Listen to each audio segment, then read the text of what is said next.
Yo, what's going on, everybody? Xander's Vice here, and we are finally back with some more Wuthering Waves. I hope you guys had a great day, a great Thanksgiving, and also great Black Friday shopping.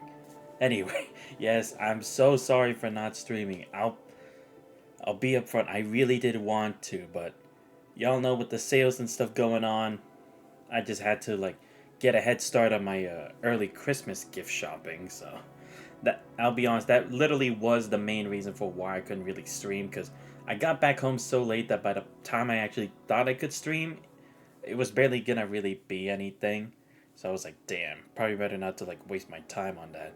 And I technically did have time after Thanksgiving where I could have done it, but I'll be honest, after the whole big uh, family Thanksgiving meal that we had, I just got so sluggish that I was like, nah, I can't do this as much as I would really want to.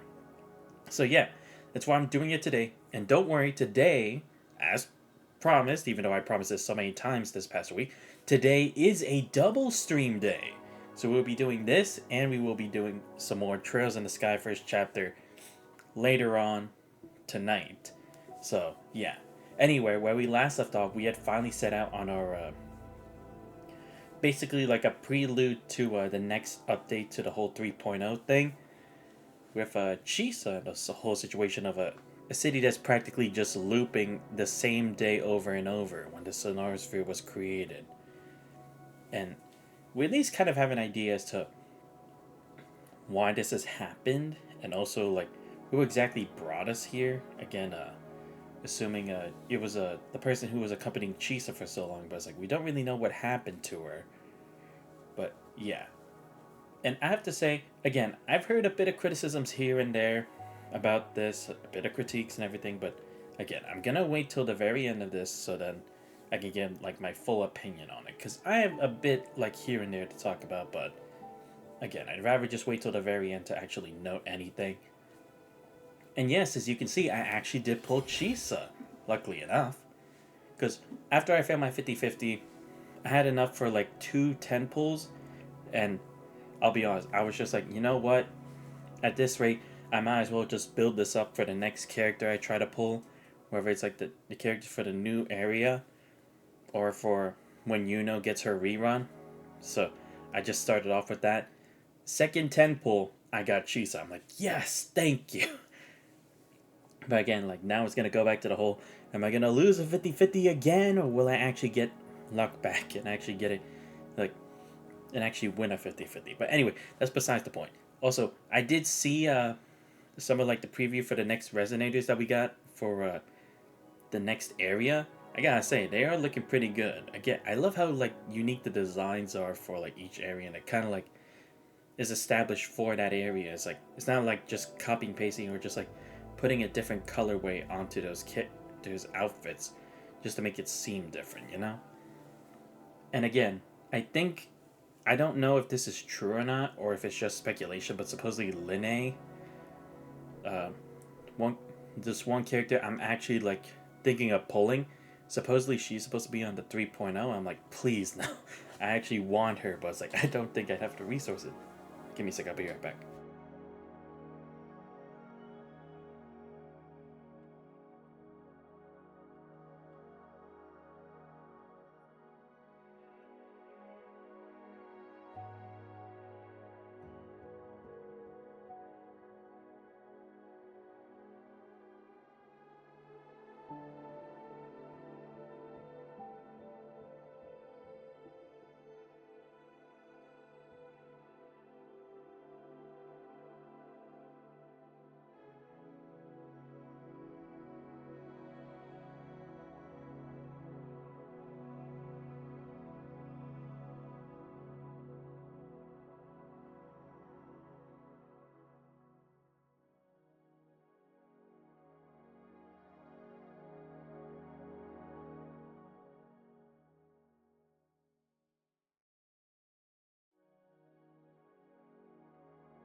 Sorry about that. Someone was making a call to the house and just had to get through it.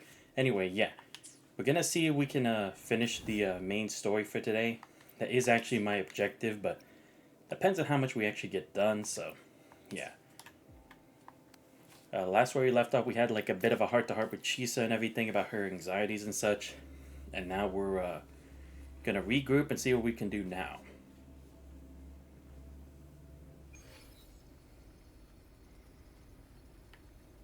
Yeah, let's just go ahead and see. And also, if you're asking if I actually have been using Chisa, I have not. But that is only mainly because I'm trying to focus on getting her stuff. Mainly when it comes to the echoes, because I have some decent ones. Like this one, the Reminiscence, Tornado, and Leviathan. It's really good. This Havoc damage one, it's good. I could push for better, but again, I rarely get 4 stacks of stuff, so I doubt it's gonna happen. So it's like for the time being, I'll just keep these ones that are at the 3, like the attack percent crit, energy regen, and this one with both crits and attack. I just been working towards this one now because I want both these crits, but at the same time, it's like I also do need more attack because I think she needs, what is it, 2100 or 2300 attack is supposedly recommended for her. So, I mean, at least I do have the 125 energy regen and the 250 crit damage, but the crit rate, and yes, I know I should try to pull for her weapon, but again, if I'm thinking about the long term, I'd much rather just pull for the character and then just use these weapons at least to have something, you know?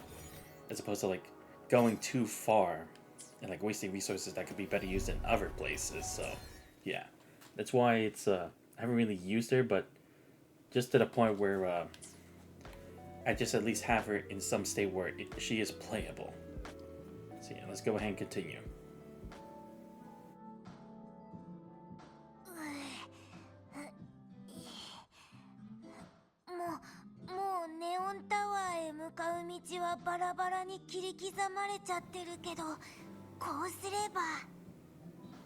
Oh right, yes. We were waiting for Namapon to get us a way to get into the tower because so far every attempt Chisa's made, she's never actually been able to get there. But supposedly her partner's was able to, and that's what brought us to this world. And also, we actually saw that the Fraxidus are actually here, and they're trying to test something, supposedly trying to control the Sonorosphere, which is I think in some way kind of similar to what they were trying to do when trying to control Jue the Sentinel over Mount Firmament.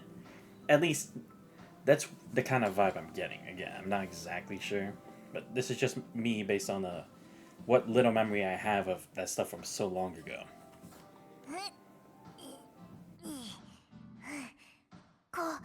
これでよし。塔の最下層へ向かうルート、いつでも行けるよ。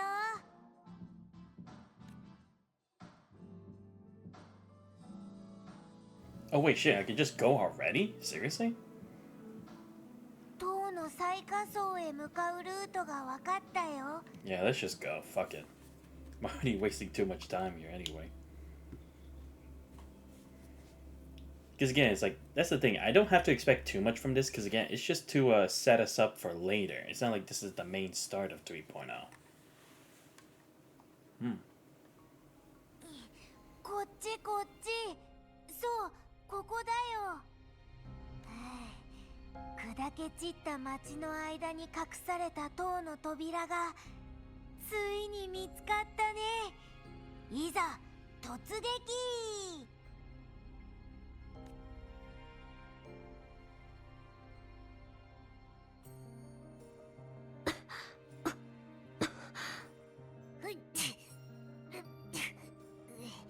すごい誇り。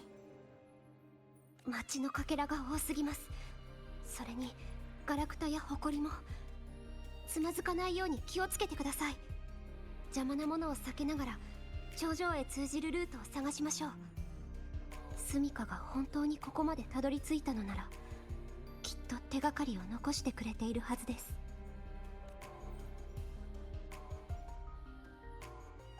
Right, yes. That's the name of her partner who she was trapped to, or Sumika. And she was a member of the Black Shores as well. But again, it's like, how did she end up here, right? Because Chisa was also kind of randomly pulled, but We don't know if they have to meet certain criteria, or if they were just if it was just bad timing, or they somehow found a way to get into here without noticing. We don't really have an explanation for that, so I'm hoping we'll actually get that today. Anyway, I'm gonna look around. Just because I feel like it. Let's see. Damn, it has been a while since I played this, I'll be honest. Like, I was grinding for just stuff for Chisa, but that was mainly on my phone, not on the PC.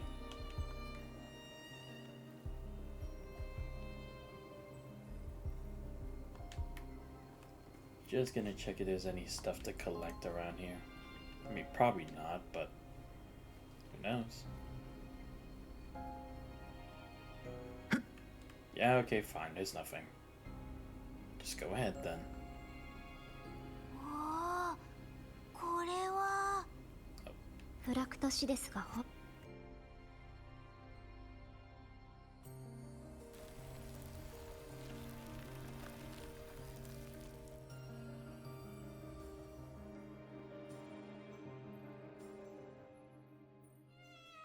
この金色のものがスミカが残した琥珀です。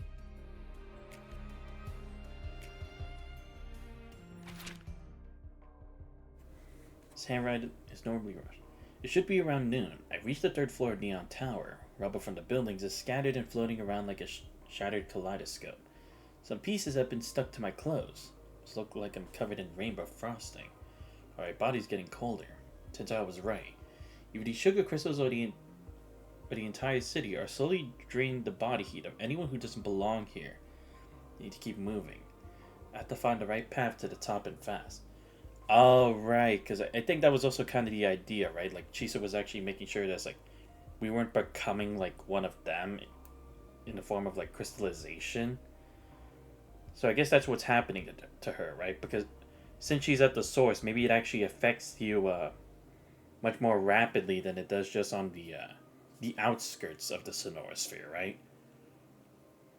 So because of that, she was starting to meld in with the environment and this whole space itself, right? Because again, it's like this is supposed to repeat the whole day, so anything that would be inconsistent with that, they try to rectify it. Like all those other crystallizations where they had a moment of self-awareness, it basically terminated them because again they were starting to break the cycle, breaking the mold when they weren't supposed to.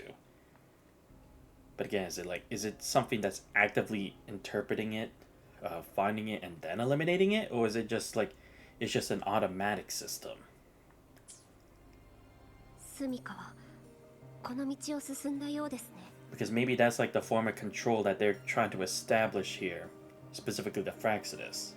行ってみよう。 Like they can choose who enters or exits, or it needs to be deemed a threat to a certain space. Like to make a world of their own control, you know? そういえば体が冷えていくとメモに。確かにここの温度は少しおかしいな。単に低いというよりまるで体温を抜き取られている感覚だ。そうそう、骨の髄まで冷え込む感じ。いずれにせよ油断はできません。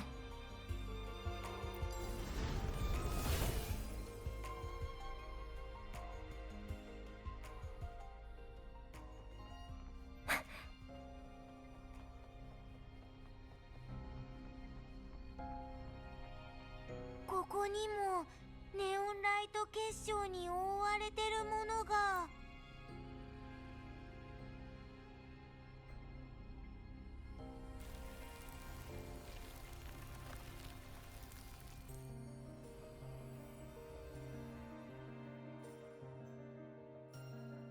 あ、本当に出てきたね。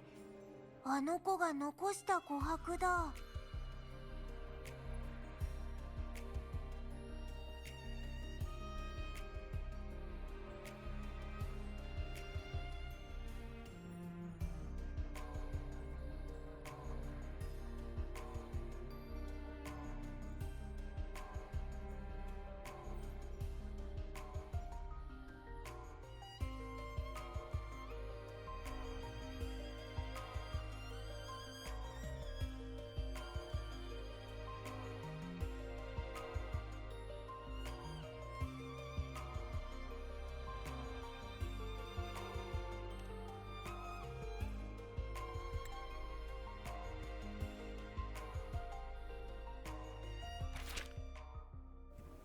Sorry about that. Had to answer the house phone. 1523. It's been 5 full hours since I entered the tower. Nearly half of that time was wasted. But I took the wrong turn because I took the wrong path forward. The watch is almost entirely covered by moss. It spread so quickly. There's no doubt now. Time inside the tower flows differently from the outside. No, the entire city of Honami is out of sync.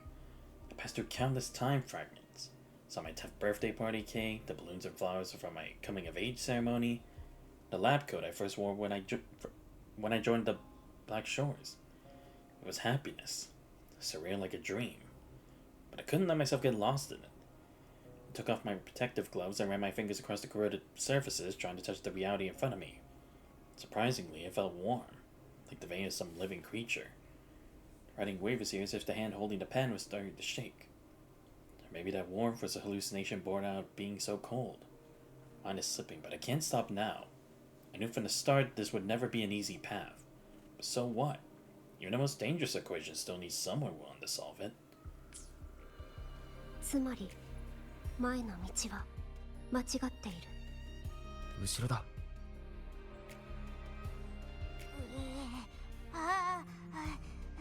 もうちょっと待って。寒い、寒すぎるよ。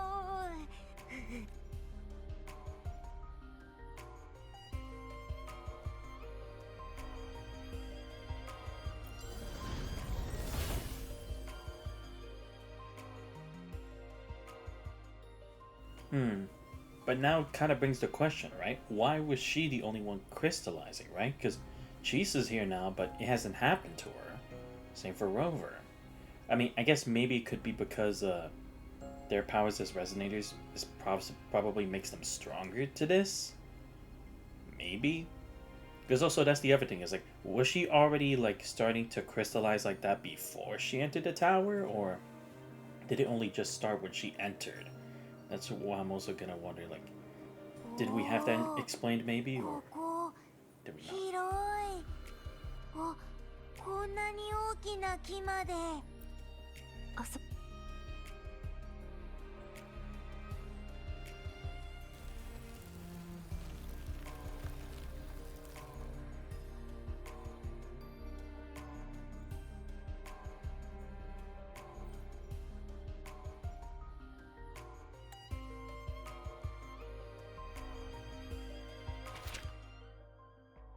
The line is distorted yet peaceful, pressing deep into the page. Endless fragments of time. Didn't expect to witness my entire life play out in this place. Honestly, it was a good life. Repeated crossings and the blurring of my senses that made it impossible to judge the passage of time. Even the hands on my watch had stopped at last, caught in the moss's hold. But that's okay. I achieved my goal. After countless trial and error, I finally mapped out every correct path. I know I probably won't make it to the top, though. It doesn't matter. Even if I don't live to see the end, it doesn't matter. All I ever wanted was to lay down a clear road so those who come after can walk across my bones and reach the light. It's enough for me. In fact, these words are nearly illegible. Ink smoked by a trembling hand. I feel content. Remember that night when I was 18? I just passed the Black Shores assessment. I stood overlooking the sea by the haven of sprouts, gazing up at the sky. Back then, I believed the truth was hidden beyond the stars. Now I'm curled up inside the steel maze of Neon Tower, watching the lament tear space apart. Watching fragments of my past, my whole life. Never been this close to the truth. Across time, I reach out to my 18-year-old self. Space collapses around me. My mind catches fire into light. I feel myself unraveling, being stripped away, broken down, and engraved. Then I hear my 18-year-old voice saying, "So you really made it here."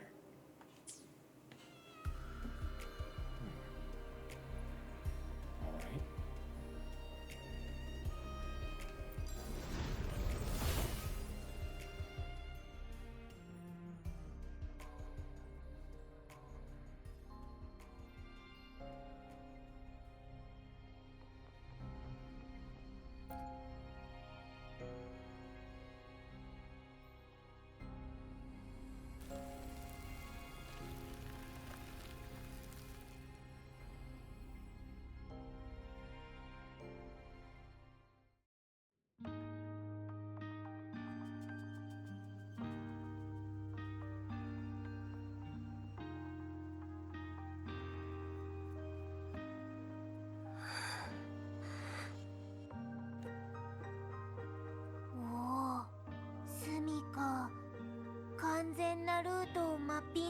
るなんてすごいね。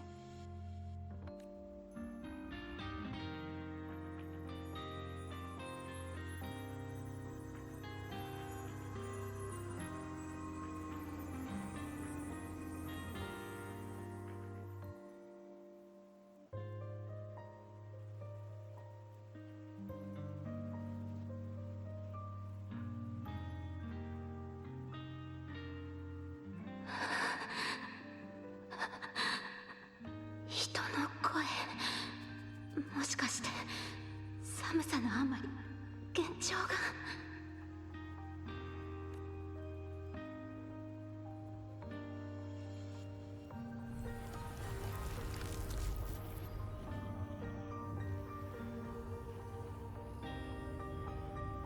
どうしてブラックショアのみんなが見えるような。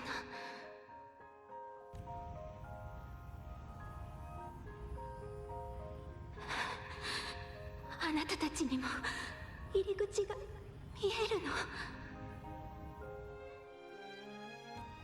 お願い、中の人たちを助けて。閉じ込められているわ。私の友達がここに今も。お願い、一度くらい賭けに勝たせて。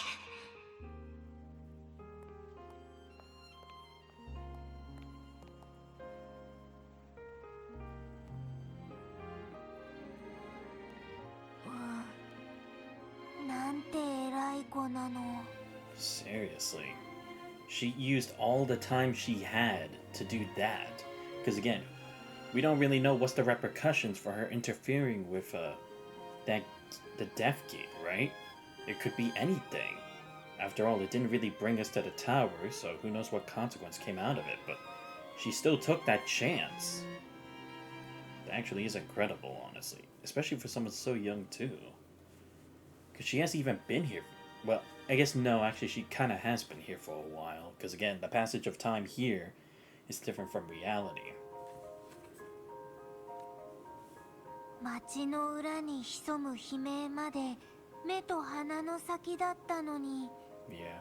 誰かが先へもっと上へ進んでくれさえすればそれでよかったみたい。最後にそう思えたならきっと後悔のない人生だったんだね。 Yeah. Because even though she kept seeing all those memories, it's like, you'd think she would have just like stayed trapped in the dream. Especially because usually you would think you'd need like years of mental fortitude to be able to combat that kind of a sweet illusion. But it's like, no, she still persevered through it. She didn't give up once.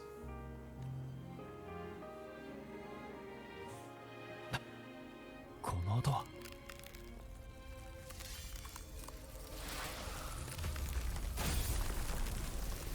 あれ、なんだか空間が切り刻まれてるような。全く気づけませんでした。まさか外の悲鳴とは違うんでしょうか。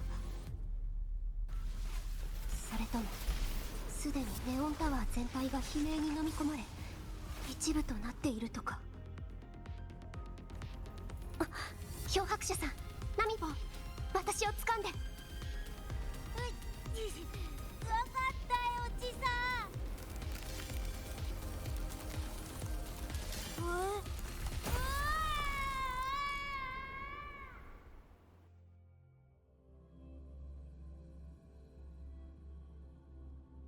空間がまた切り裂かれた。 Damn. 霊気は強くなってるが霜や凍結はなさそうだ。まさか本当にスミカの言う通り塔が体温を奪っているのか。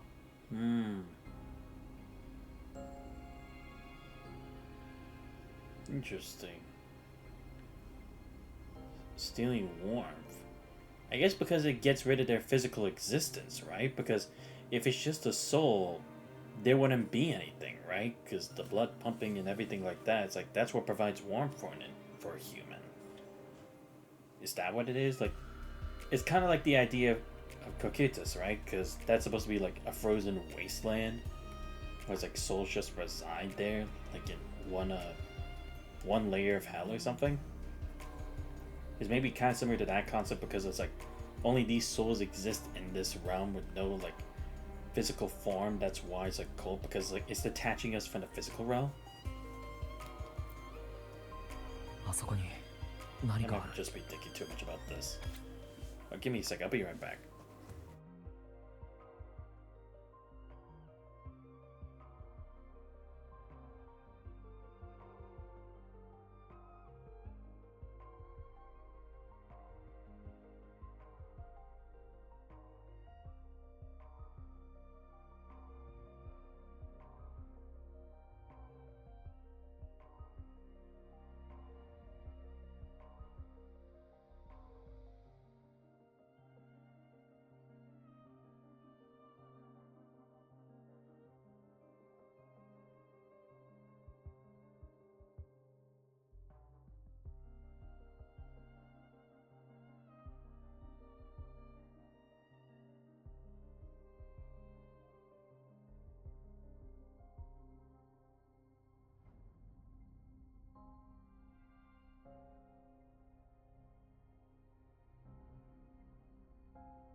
Alright, I'm back. Sorry about that. Test site core zone level L4, former Neon Tower power distribution room. Irid glow crystallization level surpassed level 3 alert threshold. During test field number 20, a containment unit overload triggered a localized spatiotemporal fracture. The Lamont capturer intercepted their frequency of unknown origin. Signature analysis complete. Preliminary region of origin. Oh, La Haroi. I see. BBC decryption failed. Signal dissipating. All personnel evacuate immediately.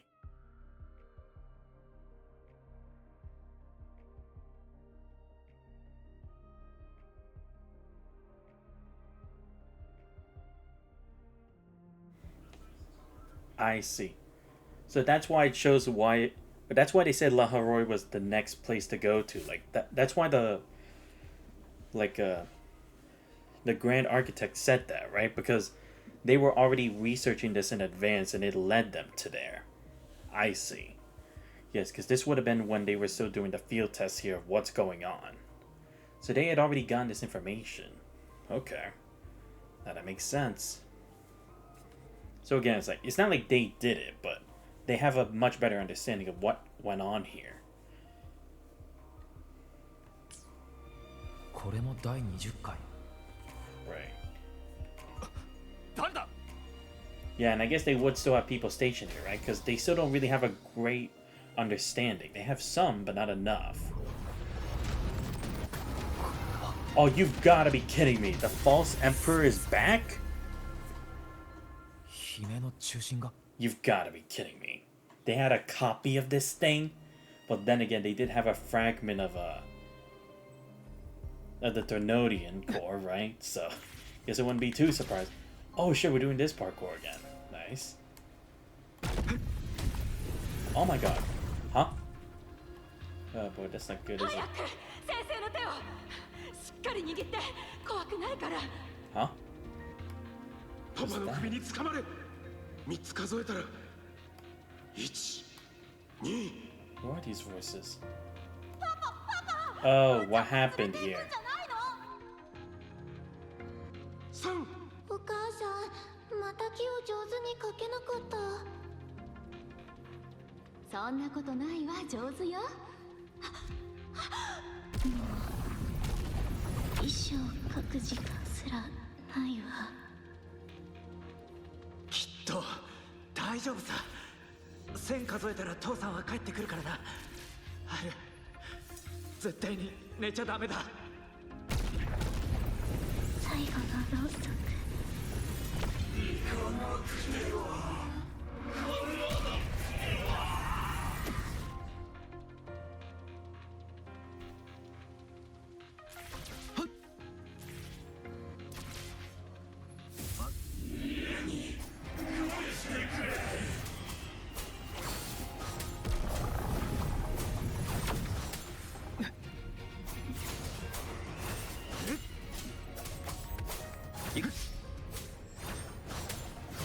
聞いてみよう。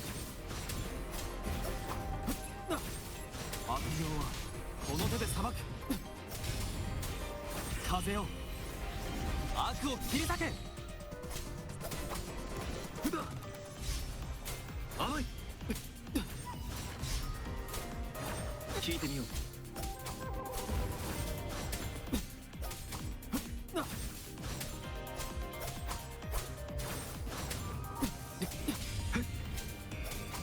悪霊はこの手で裁く。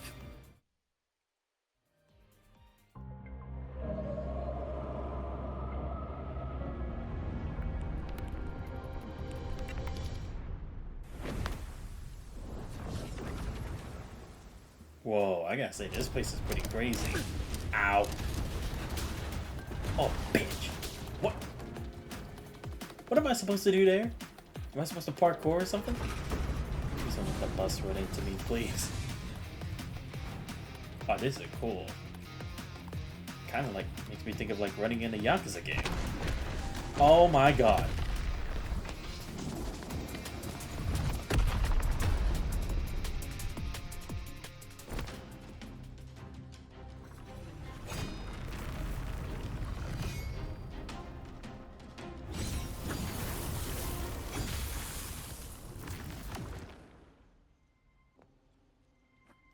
チサだ。これは彼女が今いる空間。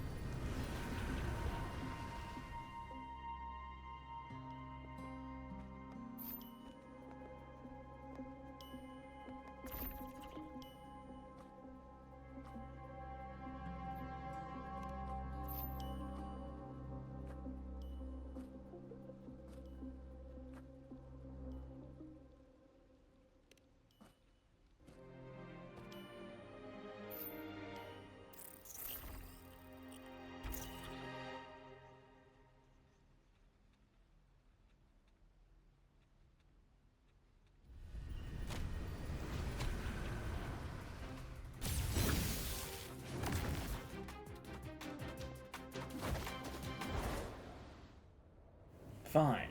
Wanna play a game of tag? I'm for it then.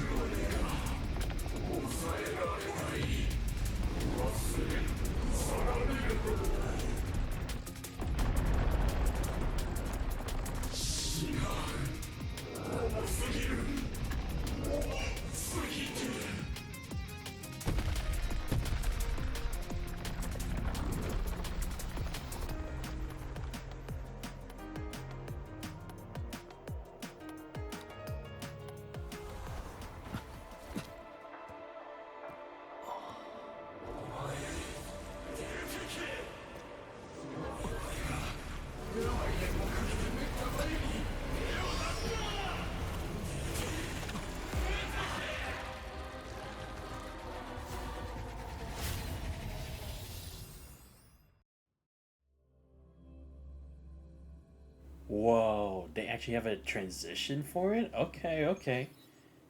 Going a bit similar to the Star Rail effect, but yeah, I'll take it. 1 hour ago.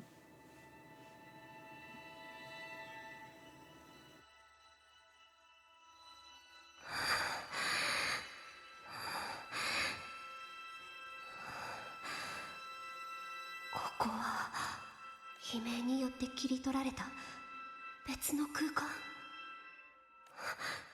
漂白者さんとナミボンはどこに。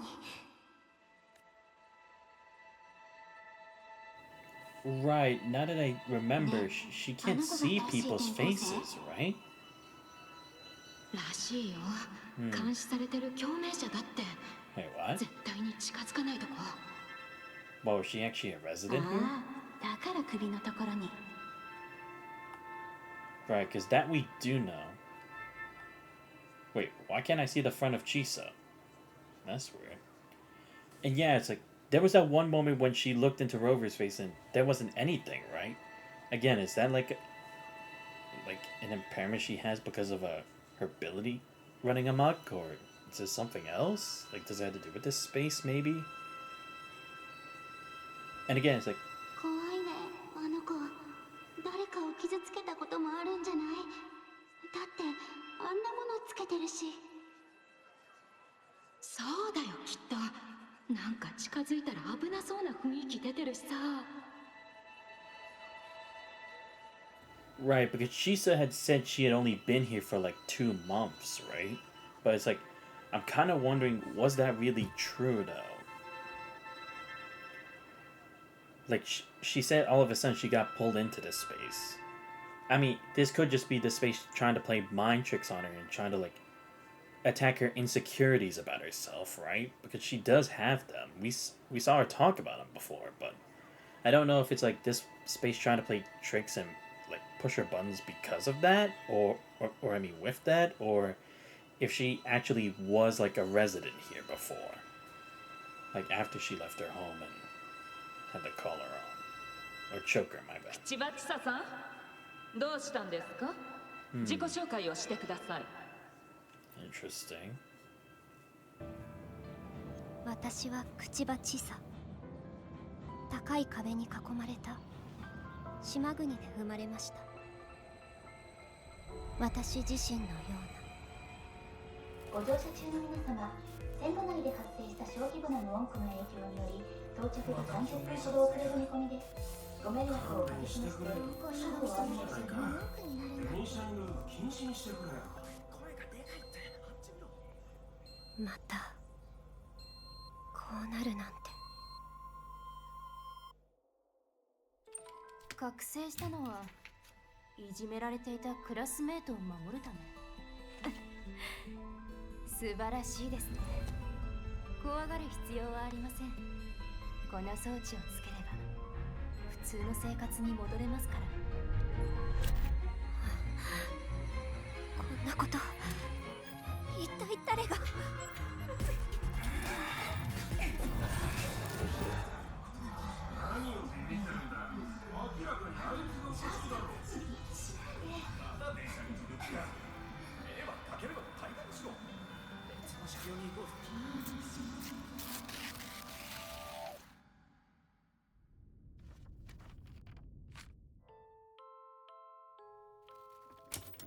よって共鳴者の管理は治安を維持するために必要な措置と言えるでしょう。ねえ、聞いた？口場さんの娘さんの話よ。でもまさかね。まったくご両親はかわいそうに。最近注文を取り消されることが増えたな。死者の件があったから。あの子のせいだって言いたいの？いや、そういう意味じゃ。ごめんなさい。ちいちゃんを守ってあげられなくて。もううんざりです。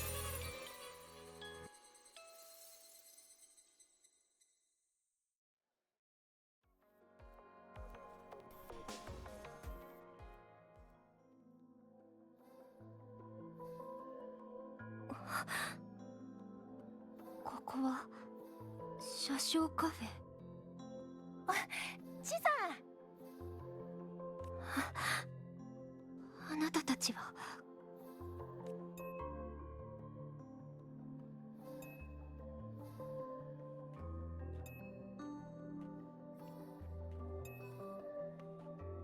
Again, won't allow me to see Chisa's face though. チサありがとう。ありがとうなんて。どうして？忘れちゃったの？宿題教えてくれたじゃん。さすがだよ。あんなに難しい問題クラスでチサしか解けないよ。前は誤解してごめんね。仲直りしよう。これからは私たち親友だよね、チサ。私はよろしく。やっぱり許してくれると思ってたよ。めっちゃ優しいし、チサって最高だね。そうだ。みんな私の友達です。Right, because her forte and her resonance abilities can kind of be affected by her mental state, correct? So is that like what is her recognition of, or not being able to recognize or perceive people's faces, part of her ability, right? Because she can sever, right? She's severing their faces, so then because she can't really trust people on like what they say. Because to be fair, from what we've seen, she hasn't been treated fairly, right? Because again, at first she just did it to help a friend, and they don't really know her, and just because she's a resonator, she's been practically ostracized from the society. Like they're not even giving her a chance, really. So is it like that fear and that kind of like instability that happened within her power made it so she can't perceive people like that because she's too scared to face people, maybe? That would hurt, honestly. Because again, it's like, to be fair, what can happen with the way that you obtain and how you align with your ability can alter what happens. Like the same with Yuno, right? The fact that she exchanged her powers of foresight for her resonance abilities, and like how it actually used a portion of her existence every time she used it in combat. I guess this is another way of looking at it. But again, it's like, I don't know if it's like this is to show like she actually was living where this Sonosphere was. Or I guess the better way to phrase it is like, has she also lived in Honami before the Sonosphere was created from the radio tower? Or is this just like, oh, it just gave them a look and it's just to like show like how her life was before she left home? 助かった。いえ、きっと何かの間違いです。私は別に。謙遜しなくていいって。チサちゃんがいなかったら僕たちは生き残れなかったよ。クラスの大恩人、いや、救世主だ。このカフェで何の心配もせず暮らせてるのは全部チサのおかげ。私たちにはチサがいないとダメなの。本当に私があなたたちを助けたと。Ah, I see. It's the space, isn't it? It's trying to meld her into this like illusion that it's casting, right? Like how it showed what was it? It showed Sumika memories of like her past, like all her greatest moments of happiness or achievements, right? But for Chisa, I guess she wouldn't really have it, so it's like, is it tampering with her memories and then like trying to make her feel safe here, right? To become a part of this illusion that is Honami. 覚えてないの？ほら、あそこで待ってる先生やクラスメートも助けてくれたでしょ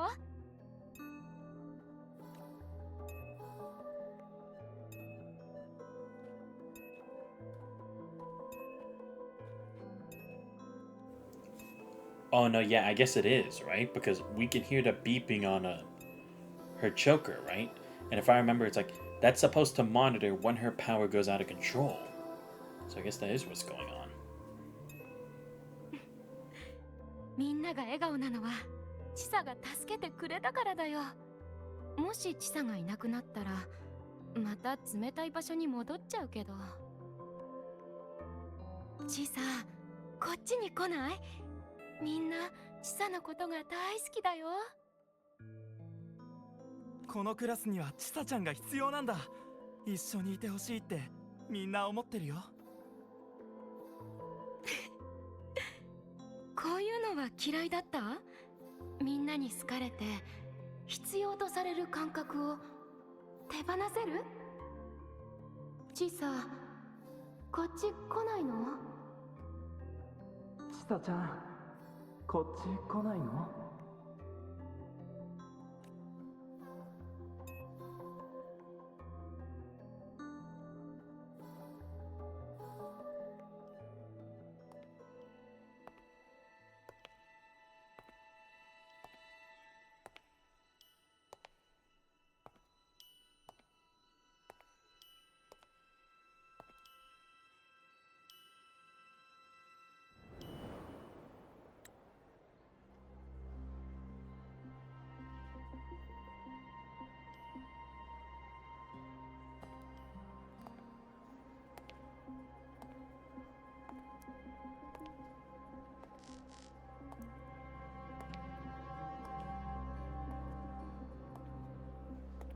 お姉ちゃん、ダメ。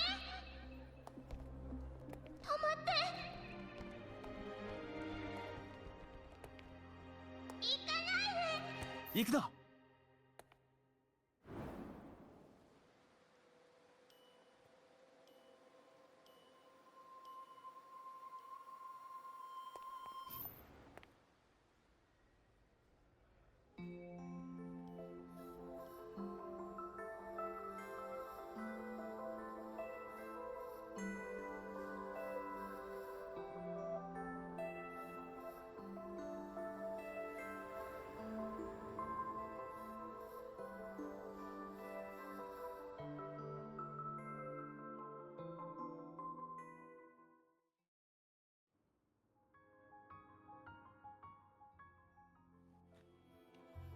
Okay, yeah, here we go. Now I can actually see what she looks like now.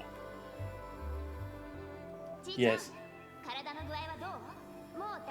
So I guess it was the environment trying to create a form of like tunnel vision.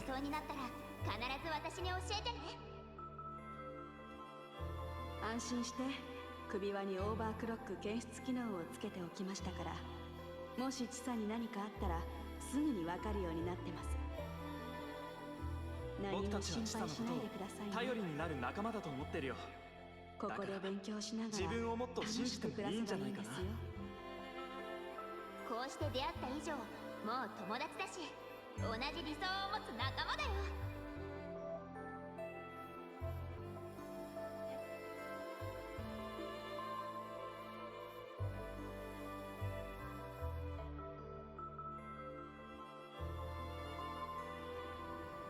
これは君がもともと持っていた力だ。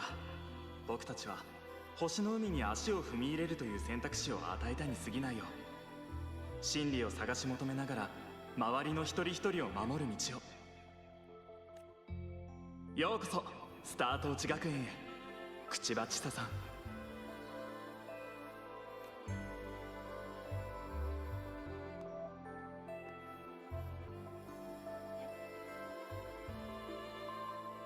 見つけた。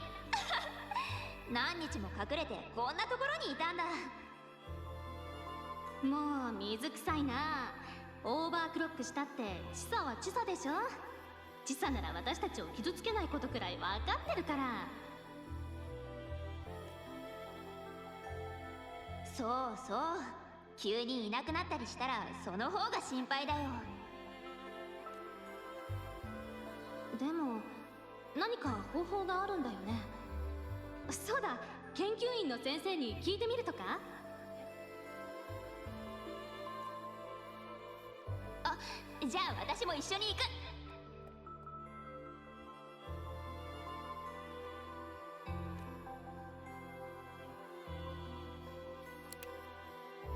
どうでしょう、どこか気になりますか？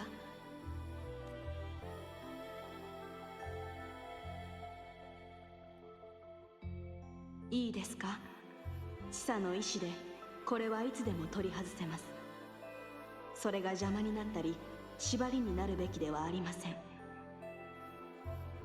賢くて立派なチサならいつか仲間たちと遠い星空まで行けると信じています。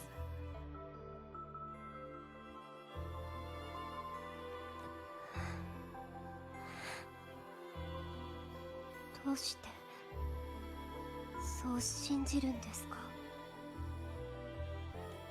チサは仲間だから。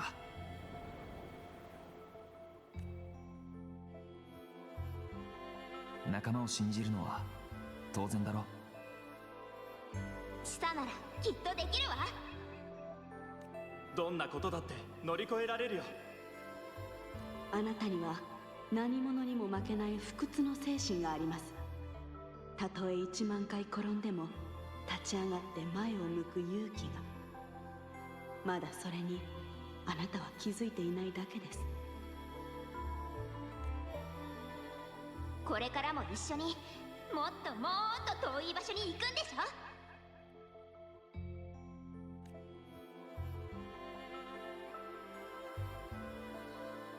ょ。諦めないでくださいね、チサ。私たちはあなたの未来に期待しています。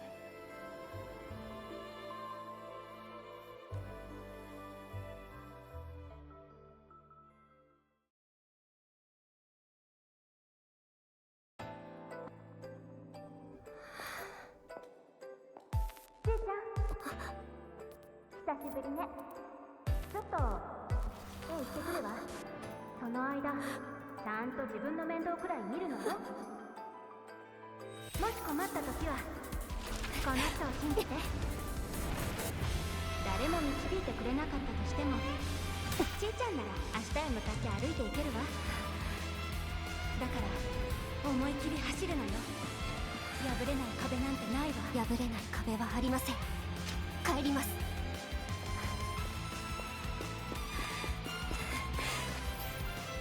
1万回粉々になろうと必ず帰ってみせます。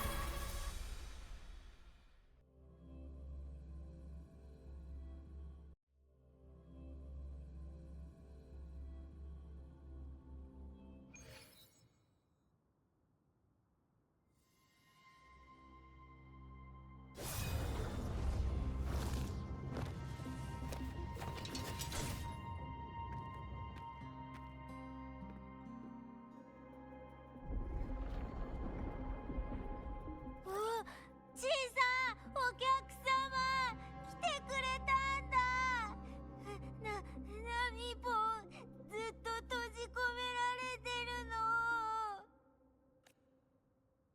ここすっごく危ないんだ。あそこに何かいるよ。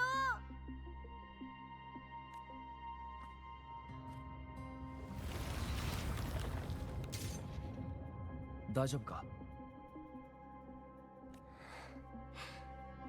ええ、空間がひどく切り裂かれてもう少しで方向を見失うところでした。これからは？ええ、あれを本来の場所へ送り返しましょう。邪魔です。狙いを定めました。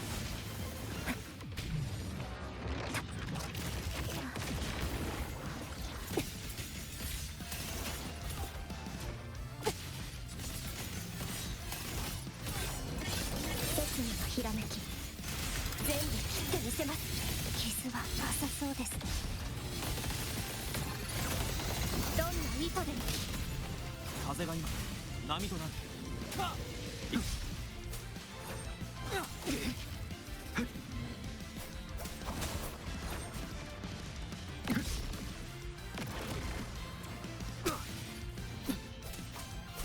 嵐よ、俺に力を。聞いてみよう。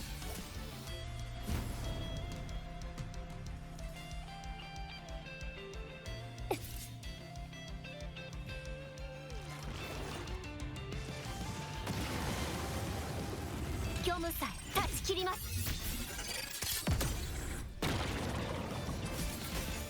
刹那のひらめき。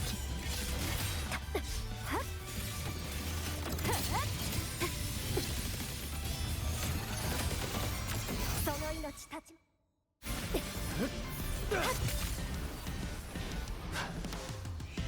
家に帰ろう。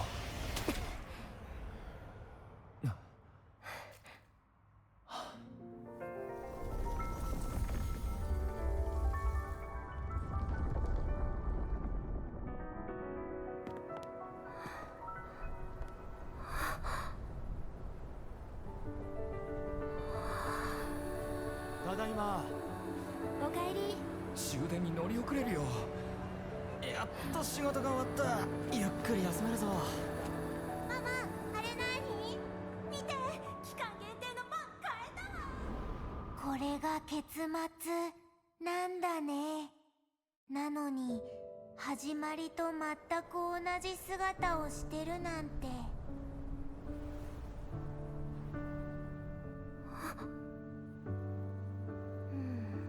そうだ、最近の異常についてちょっと新しい発見があったわ。中心部の塔に近いほど、なるほど、この針の速さ。じゃーん、街のスーパースター降臨できたよ。ふうふう、あちゃちゃちゃ。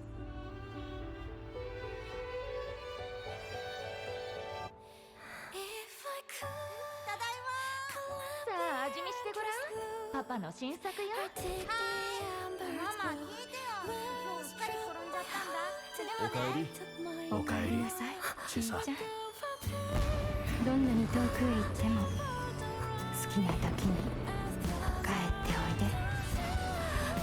ちいちゃんの無事と幸せだけを祈ってるわ。本当に素晴らしい結末だね。夕涼み、迎える明かり、包まれてお客様たち。ナミポン、そろそろ行かないと。先に。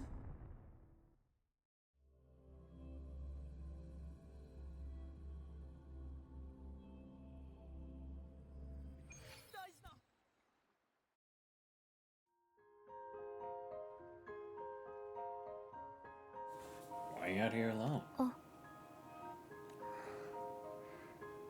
まだすぐには受け入れられなくて、彼らがずっと前に亡くなっていることは知っていましたし、ソノラが作り出した反響人間に過ぎないことも分かっていました。でも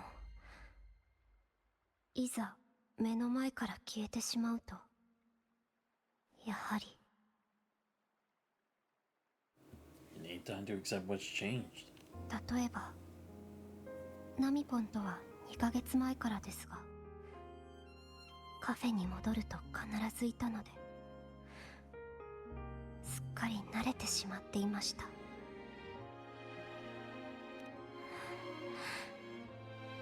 でもいつかは向き合わないと。行きましょう。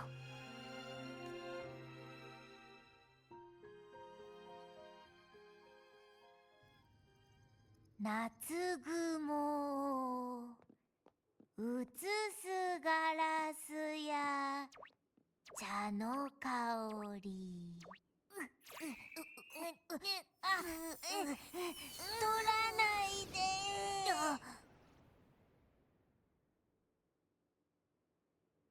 ああ、二人ともおかえり。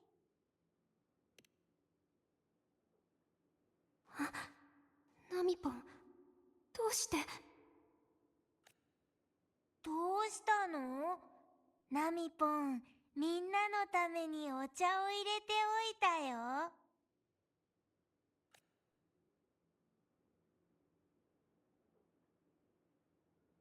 さっきそろそろ行かないとって言いましたよね。それは先にカフェに戻るねまで言えなかっただけで。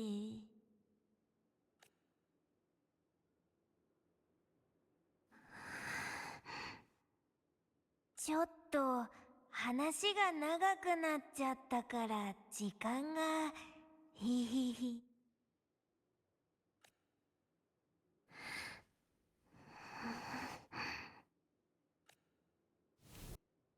どうしたの？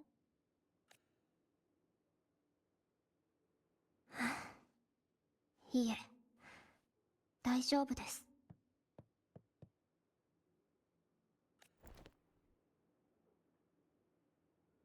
とにかくお帰りなさい。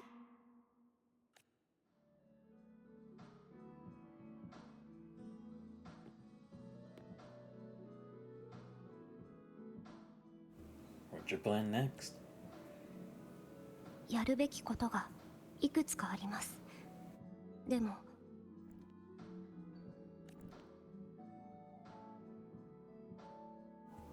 For that, you need to handle something personal?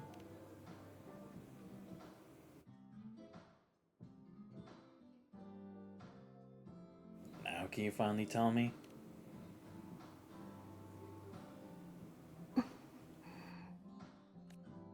もうチサっていつもこうなんだから。お客様、やっぱりナミポンが教えてあげるよ。私のオーバークロック症状は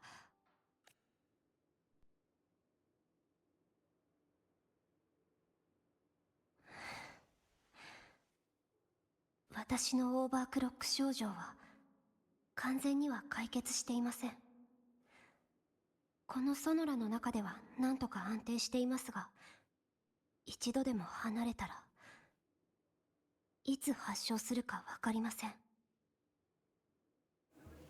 Right. I mean, I guess that makes sense because, again, since the passage of time works differently and we don't know what would happen if she was to leave, it could, like, multiply, like, the effects of it more because then it would have to, like, recalculate back to the time scaling of the present day world.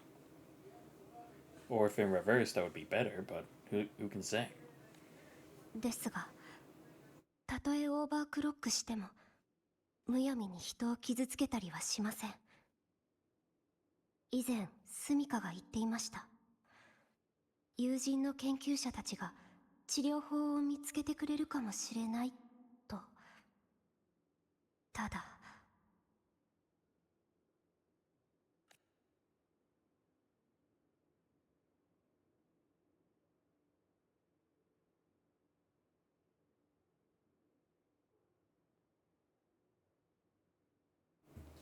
I happen to know her friends. ブラックショアに行こ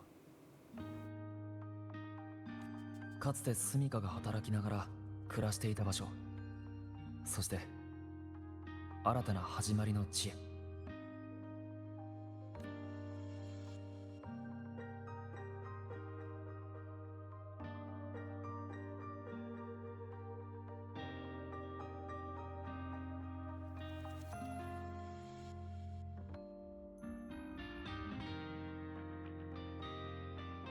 さっきの話、ちょっと早かったね。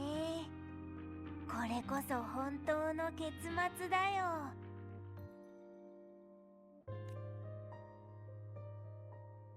ふむふむ、なかなかのハッピーエンドだ。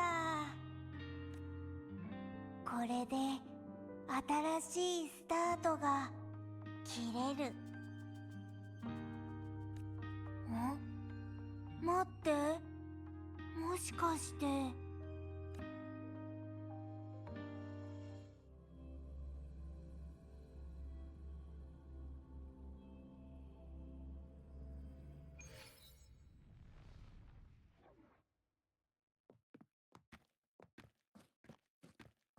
ここは俺が初めてホナミに着いた場所だ。あの頃ネオンタワーは残された悲鳴に包まれていましたが、無事に錯綜していた空間は元の位置に戻り、風も穏やかになりました。やっとここまで来たんですね。いえ、こう言うべきでしょう。ようやく。来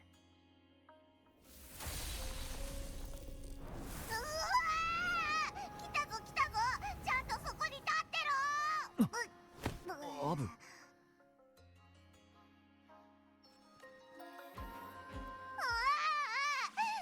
して返事してくれなかったんだ。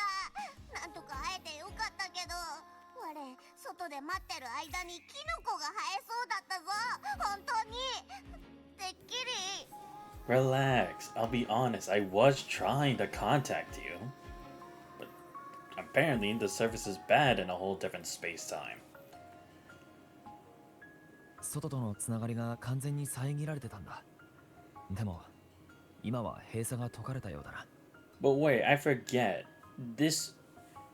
Isn't this like where Honami disappeared to or something, right? Because it doesn't exist anymore. Am I correct in that, or am I forgetting something? Because if it was that the radio tower was holding this place together, shouldn't this place be disappearing or going back to the real world or something? Or I don't even know anymore. I'm kind of confused. ブラックショアのみんなのおかげだぞ。昼も夜も休まずにいっぱい機器を設置してたら、ここと外のつながりがどんどん強まって、裂け目が現れた隙に、あれ？こんにちは。新しい友達だな。我らと一緒に帰るのか？ああ、ちょうどいいところに来たな。俺たちも出発するところだ。まだ俺たちを待っている人がいる。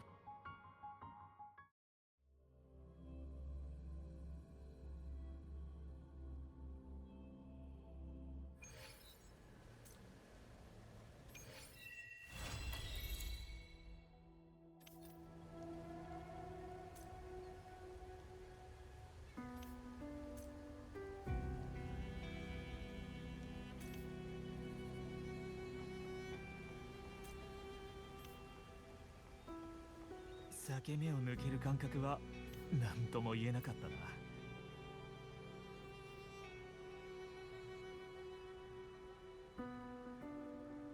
Come to think of it, Platia's hometown is actually Honami City, isn't it? Yeah, she rarely mentions that. The one time she did was because her Platycodon had sprouted. A Platycodon. I recently learned an old Wong saying from Encore. Closer to home, the more timid you are. It's probably what Platia felt like when she saw her hometown in a scenario. Maybe a nice meal will help cheer her up. Didn't expect you to be so caring. Count me in then.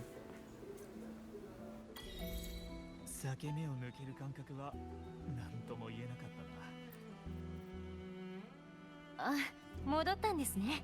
チサさんの状況確認に来たんですか？チサさんは今ブラックショアの隔離治療室に移送されています。経過を観察しながら段階的に処置しています。長いことオーバークロック寸前の高ストレス状態下にあったせいで、バイタルサインのデータはあまりいいとは言えません。つまり体を無理やり動かしているだけで本当は限界の状態です。ですがいいお知らせもあります。すでにいくつかの治療法を見つけました。経過を確認したところ、どうやら有効のようです。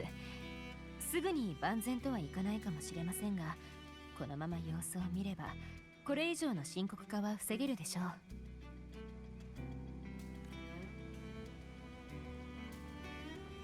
このソノラの規模は想定よりもずっと大きい。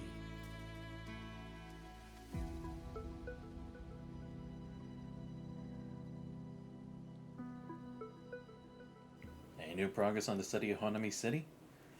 Oh, I compared this Honami City in the Sonara with the records of Honami City in Texas database.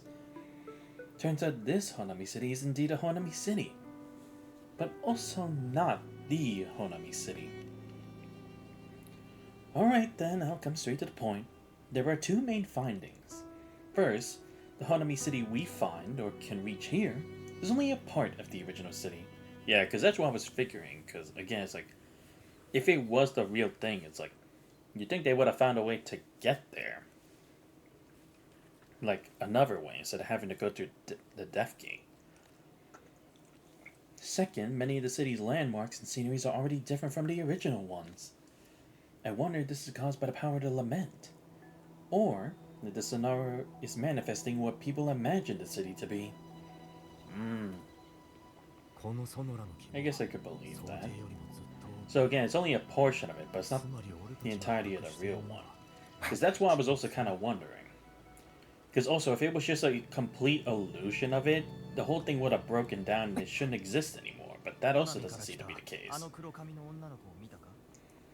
Well, I might as well start fighting where Honami and my team anyway.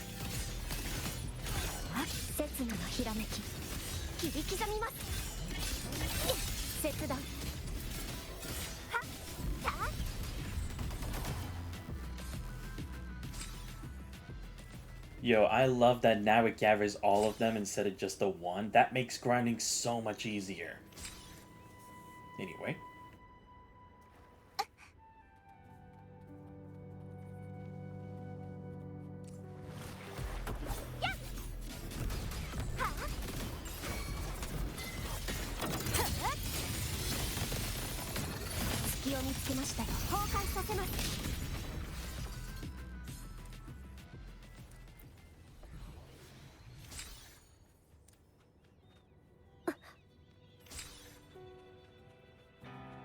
Oh, and I see. A bit of the erosion, like they were saying, actually does surround her a bit. That's cool.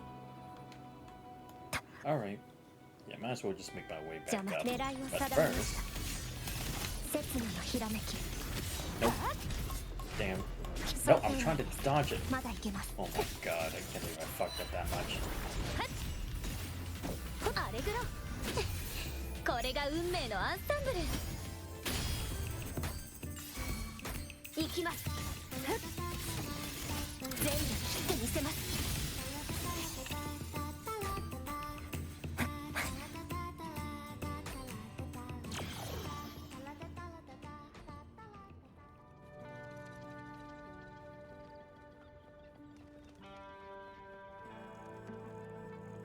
Yeah, definitely gonna take me a while to like try to line up the QTEs correctly, but again, that's what I'll have to practice with.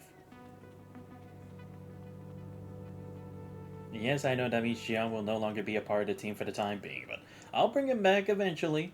Again, I just need to center around a better team that actually works for him. Meaning I will probably have to get Yuno, so then I can at least have my Augusta team ready and possibly my own Gianti. I don't know, I have to figure that shit out on my own. Same for Arrow Rover.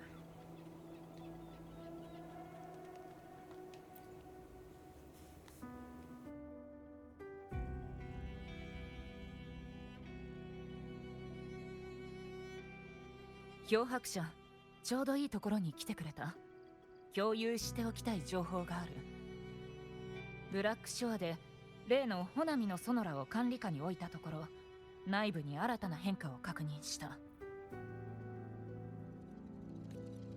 ホナミと現実のつながりは徐々に安定している。内部の時間の流れるスピードも現実と近づいてきた。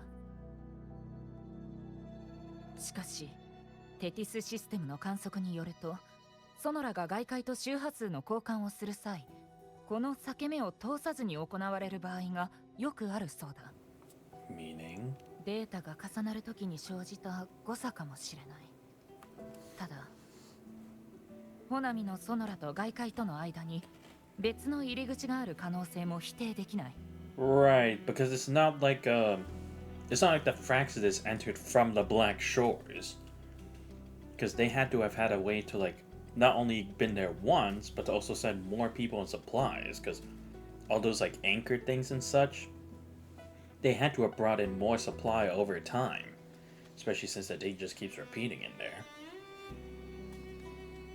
それに、ホナミには未解明の現象や未捜索の危険なエリアが数多く存在している。引き続き研究と観測を継続しよう。By the way, how's Shisa doing? 彼女ならブラックショアで治療を受けたところだ。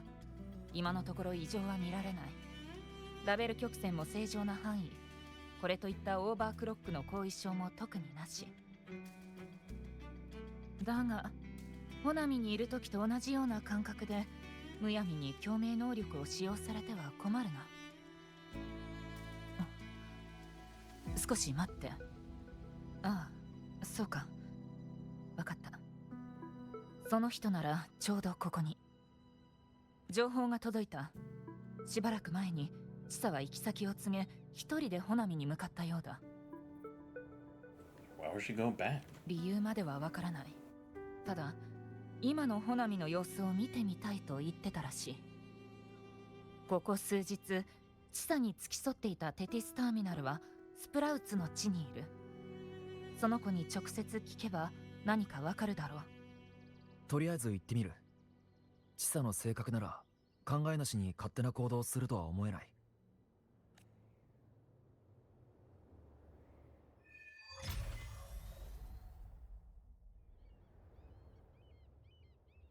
他に知りたいことは？私の権限の範囲内であれば何でも答えよ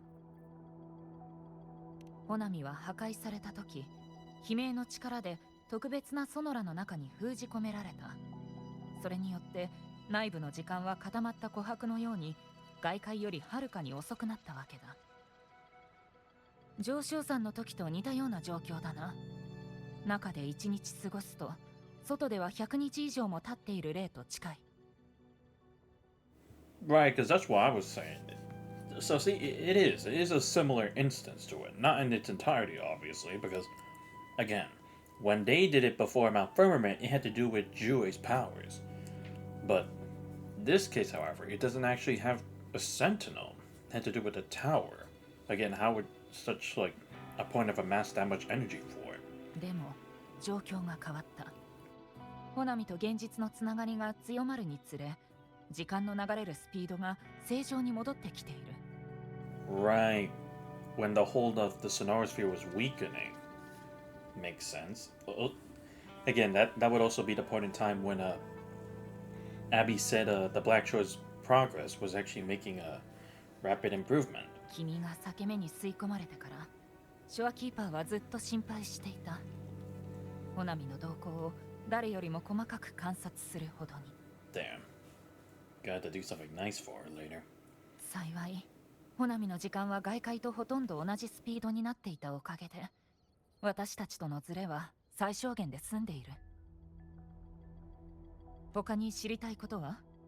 私の権限の範囲内であれば何でも答えよう。About Jesus stay at the Black Shores. 治療を受けている間、チサはブラックショアのデータベースの閲覧権限を申請した。一般的な知識や最近の情報に関するものについて。Yes, it makes sense. She has been gone for a while. 時折、ブラックショアの生活エリアで散歩をしたり、周りの施設を観察したりする姿も見かけられた。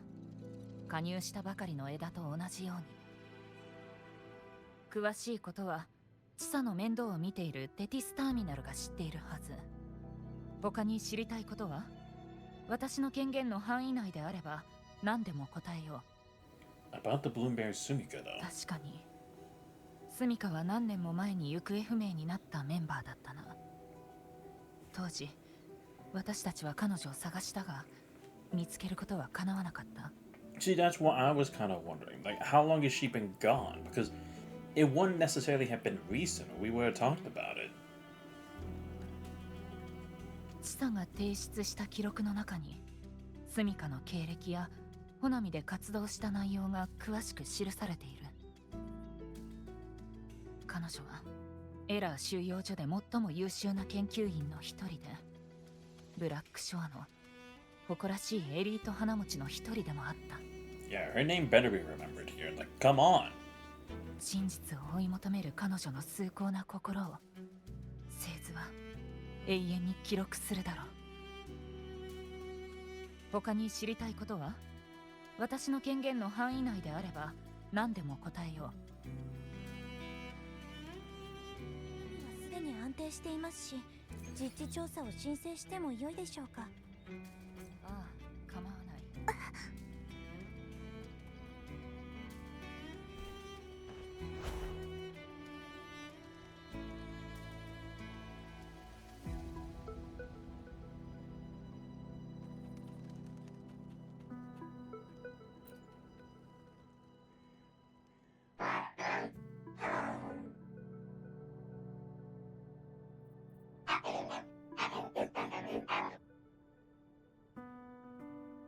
That was indeed strange where she left.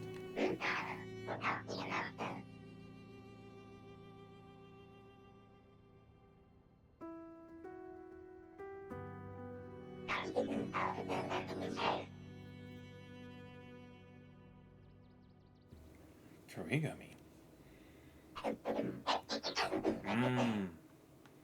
Oh yeah. Right, she did do that before. どうやら切り紙の時にできた紙くずのようだな。それと半分くらい完成してるこの塔、どこか見覚えが。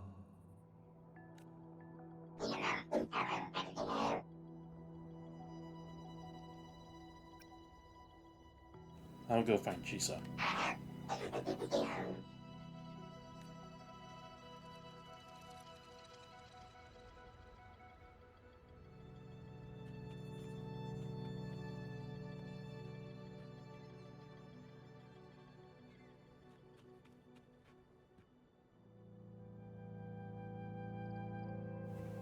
Oh, wait, what? Wait, it showed me a moment where she's... Wait, what the hell? Oh, where all of these are flying from, I see. Wow, that's interesting. Oh, shit. Almost fell into water. Alright, let's go back.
「あれ、どうしてここに私を探していたんですか？」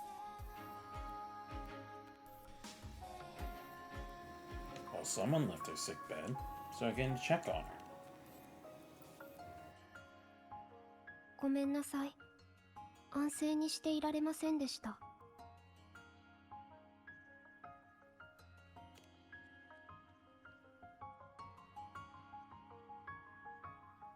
体調は安定してきましたし、外出許可をもらってましたから。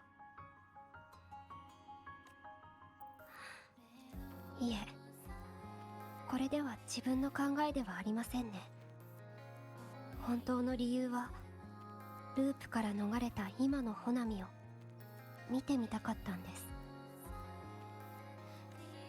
歩いていたら気づきました。今の私は何ヶ月も閉じ込められた街を観光客の視点で見ていることに。悲鳴の心配をせずに、必死でネオンタワーに近づこうとする必要もなく、自由に散策ができるようになったんだなと。悲鳴の影響はすぐに消えないでしょうが、止まっていた時間は前に進み始めたようですね。俺たち、そして昔から住んでいたみんなの努力で、この町は新たな未来を迎えられたんだ。新たな未来ですか。そういえばブラックショアに頼んで、昔通っていた学校のことや私自身について調べてもらいました。 What, the Star Torch Academy one? 学校とは連絡が取れませんでしたが、ある事実が分かったんです。私が穂波に閉じ込められていた時間は Oh my 感 god. 覚的に2ヶ月でした。 She's been. What? 外では20年以上経っていました。 I mean, I know time moved differently, but she's been stuck here for 20 years? I mean, at least it didn't feel like 20 years, but goddamn. Okay. Well, I guess I'm starting to see. Okay. So, trying to understand things clearly. So, she was in her home initially, where they ostracized, or they had prejudice against resonators, right? And like she said, even her relationship with her parents wasn't the best, but also wasn't the worst.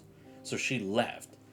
So then after she left, she enrolled into Star Torch Academy, I'm guessing, because again, like those people's faces and everything is like, she wouldn't have imagined it just like that, I think. I would think it's like that was actually a real experience. It was like a new, fresh start for her, right?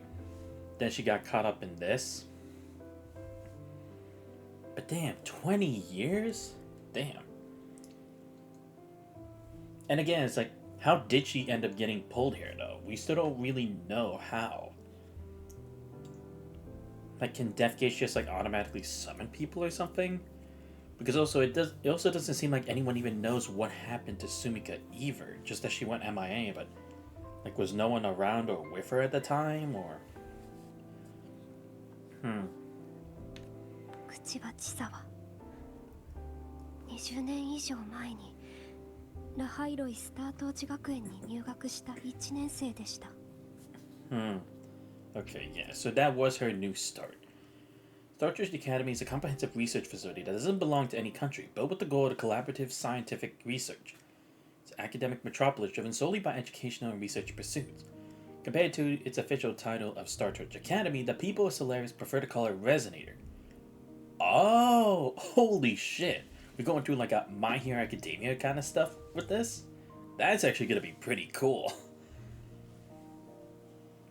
Because, I mean, to be fair, it's going to be like a whole different system and everything. So I'm guessing this is going to be like this game's version of like Sumeru, but better.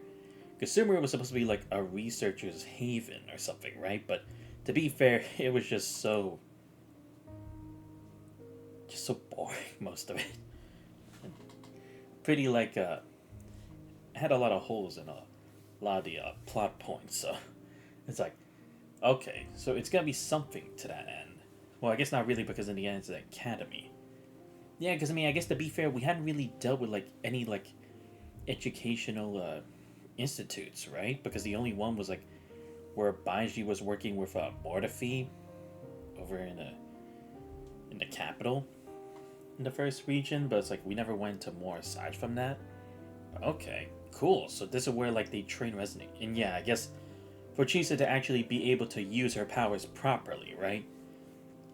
So then she didn't like end up going like rogue or out of control like the people thought of her initially back in her hometown over 20 years ago.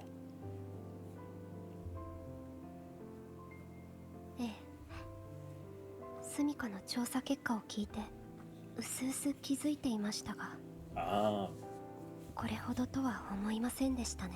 Right, because she was alone at first, and then she met Sumika. I see. So by that point, a substantial amount of time had already passed. But she had no indication as to like how long, because they probably didn't really get down to that. 温かい入学式がまるで昨日のように感じられます。ですが、私の知っている学生はみんなとっくに卒業をしていました。 That is pretty crazy when you think about it, because it's almost like she's a time traveler of sorts.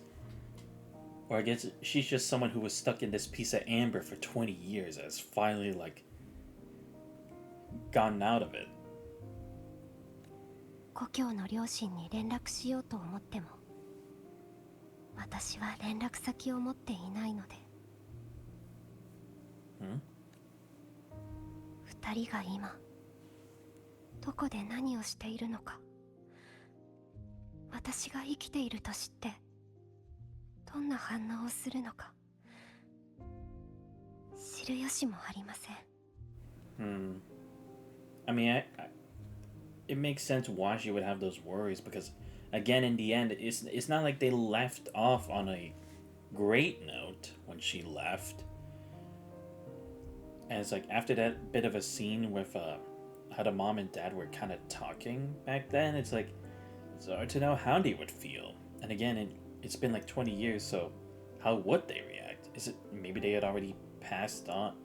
And by that I mean like they just accepted Jesus' disappearance and just decided to move on? Did they always still care about her, hoping she'd come back?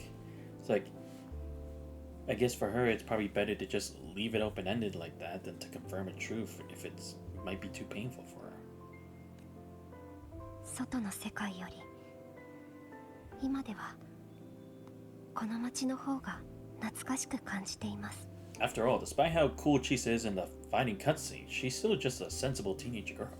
It's like, it shouldn't be that hard to like know that she would still have those same feelings regardless of whether she's a resonator or not. 新しい環境に飛び込むと最初はみんな不慣れだ。ブラックショアには連絡を続けてもらおう。時間をかければきっと昔のつながりにたどり着くはずだ。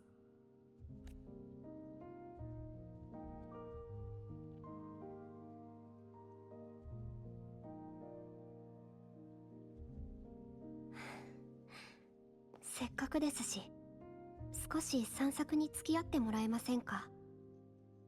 二人で今の穂波を見てみたいんです。行きたい場所はあるか。特には決めていません。ルートも時間も途中の休憩場所もまだ。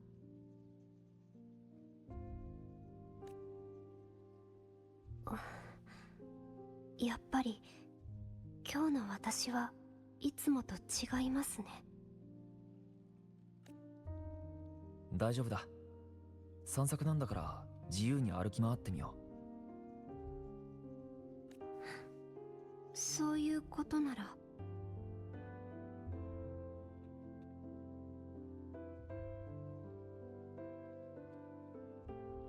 では桜が咲き誇る水場に行きましょう。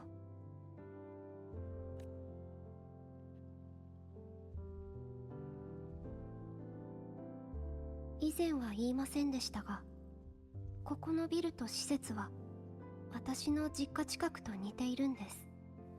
懐かしいか。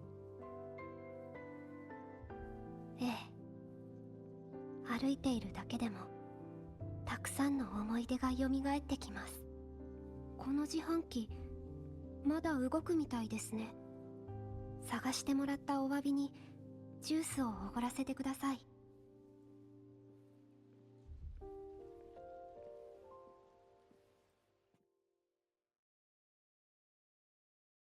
どこかに引っかかっているみたいです。 I've seen this before. Just whack it a few times. 私も同じことを思いました。 I mean, come on, we're gonna follow a list of cliches. We might as well continue with this.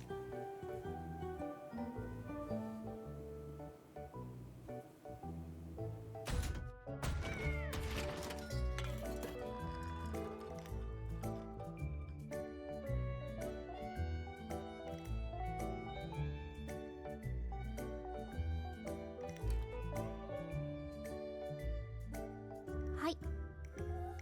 こういう時はやっぱりシンプルなやり方に限りますね。Man, I kind of wish Misaka Mikoto just showed up and just started electrocuting the vending machine like before, and there would just be hundreds of them. Like the good old days. 何か問題でも？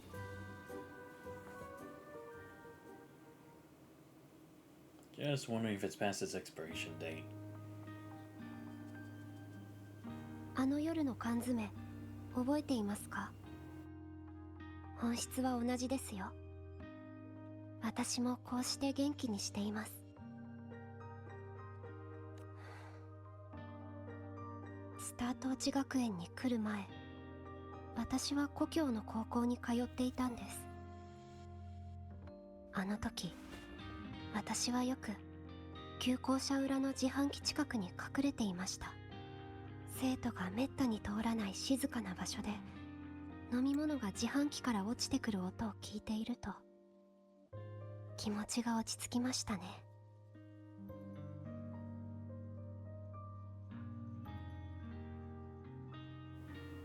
Was life difficult back then? 私の国では共鳴者に対する差別や偏見は当たり前でした。学校の中も例外ではありません。ひどい言葉や怪物を見るような目、そしてわざと孤立させるためのいたずら。穏やかな日なんてなかったですね。Yeah, I mean, unfortunately that happens. It's like, come on. And that's the thing, is like, the people can't even try to use the excuse that's like, oh, it was like hereditary or she was born with it, because one day she just ended up getting those powers, you know? So it's like, they're really gonna go that hard on her just because it just happened in that instance. It's like, she's still young. You know that your influence on, or how you treat her is going to affect how she becomes at the end, right? So I'm not saying treat her like a queen or anything, but at least being nice or neutral at the very least would save you the trouble of making things worse in the long term. もちろん抗ったり耐えたりしようとしましたが全部ダメでした。もう限界だと思った時、ある学校から入学許可が届いたんです。そうして家族に新たな門出を祝われながら遠いラハイロイのスタートーチ学園に入学することに。Ah, okay. Yeah, because I was kind of wondering, like, would she really just go to another institution just right after? But, and also, like, if she just left to, like, run away from her problems, if that was the case, I'm not saying she's that type of person, but if that was one possibility of, like, how she left home, would she really take the risk of going back to another academy just to face the potential risk of it happening again? Without really knowing too much about the school, but I guess with that, yeah, she would at least feel a bit more confident about it. スタートーチ学園ってどんな学校なんだ？あなたはやっぱり。いえ、何でもありません。スタートーチ学園は複数の国によって建設された共鳴者の学園で Whoa, hold up. 大型の科学研究都市です。 No, we're not gonna skip. What the hell did she just say? What was it like? What, am I supposed to know something about? Or, no, I guess, like, maybe it's like, I would have at least heard of it, right? Like, being in the world long enough, but it's like, I guess because of who I am, I wouldn't know about it.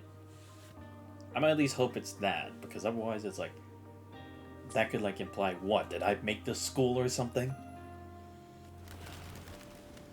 Or founded the academy?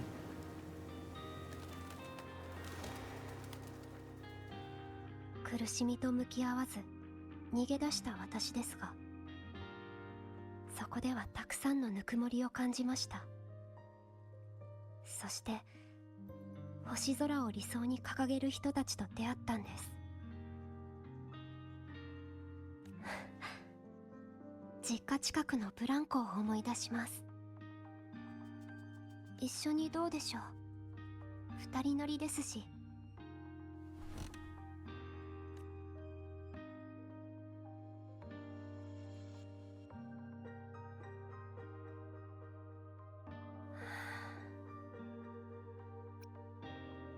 So there's the Chisa. いえ、ただこの時間が心地いいなと。隣には付き添ってくれる人がいて、なんだか心が穏やかになってきます。他の場所に行きたくなったら声をかけてください。And we can stay here for like a little minute.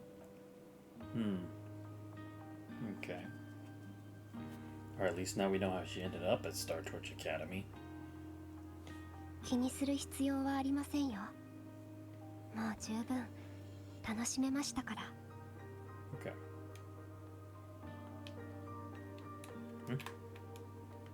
Oh, okay, there we go. 目的地 I が want 見 to at えま least した give her ね that。moment. あの桜、前はこんな風に咲いてなかった気がします。水面に浮かぶ雲のような、破れたソファーから出てきた綿のような。Wow, they're really testing me with how long it ごめんな takes. さい、また変な例えを。ただ幸い、この坂の噴水、残ったネオンライト結晶に塞がれているような。残念ですね。俺が何とかする。ネオンタワーの時と同じように。I have to say, I'm honestly kind of interested as to like why they decided to do timed response. It's not a bad thing, mind you. I'm just kind of wondering what it is. I guess to make it feel more immersive, right? Because you don't always have the time to always make decisions or like to think about what you say at the moment, right? At least that's what I believe is the reason. Anyway, let me just do this real quick. "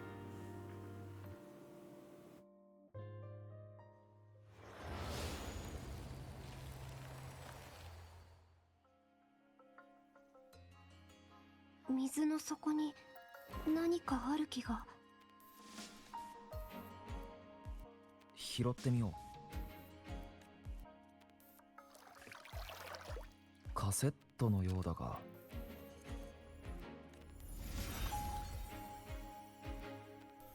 あ、知っています。スタートーチ学園の学生がつけているデバイスには、これと似たような周波数を保存するカセットが入っているんです。そうだ。確かガルブレーナがカセットの話をしていた。Oh yeah, I forgot. Yeah, because she did have a cassette player before. 私のデバイスにも入学時にもらったカセットがありますよ。Hmm. Wait, let me just check that before. I forget. Did Gabrena just like happen upon one? Like just from her, all her time wandering around, or is it trying to like imply like she was a Star Torch Academy to maybe learn to use her power? No, but then again, it was the power of the Dark Tide. I don't know if like she could have risked going to Star Torch Academy in that case, especially with how much the Leviathan was always watching her due to Tide, or I mean the Void or whatever it was. Damn, even I'm forgetting this already. ラハイロイエリアのものがなぜここに？ホナミのソノラにはよく出どころ不明の漂流物が流れ込むんです。おそらくその一つでしょう。ナミポンに見せれば出どころを特定してくれると思います。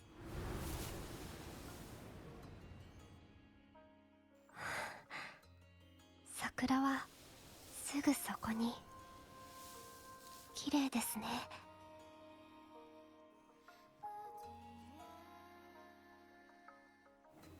Let's go over there and take a picture.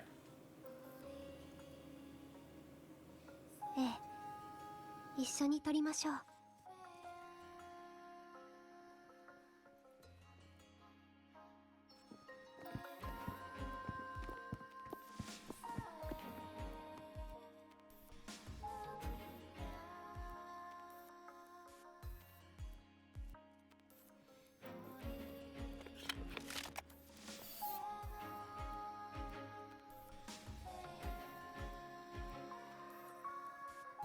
レンズを見てくれ。わかりました。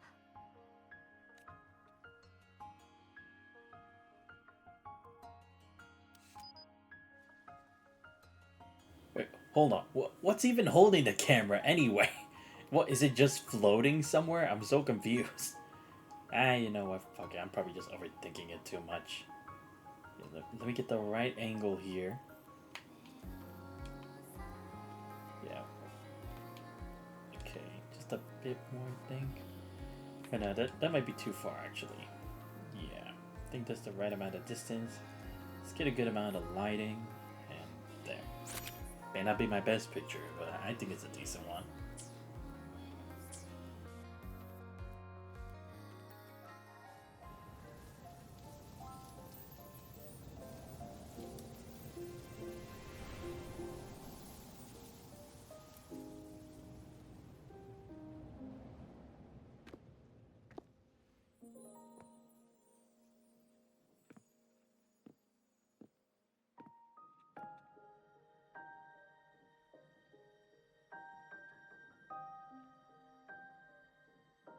子供の頃、私は両親と桜が満開の公園によく行ってたんです。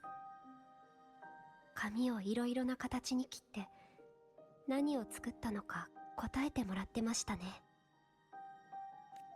似てなくても私が答えを言うと二人はなるほどという顔をしてくれて、あの時の桜もこんな風に咲いていました。あれからたくさんのところに行きましたが、結局故郷に帰ってきたような気分です。Welcome home, Chisa.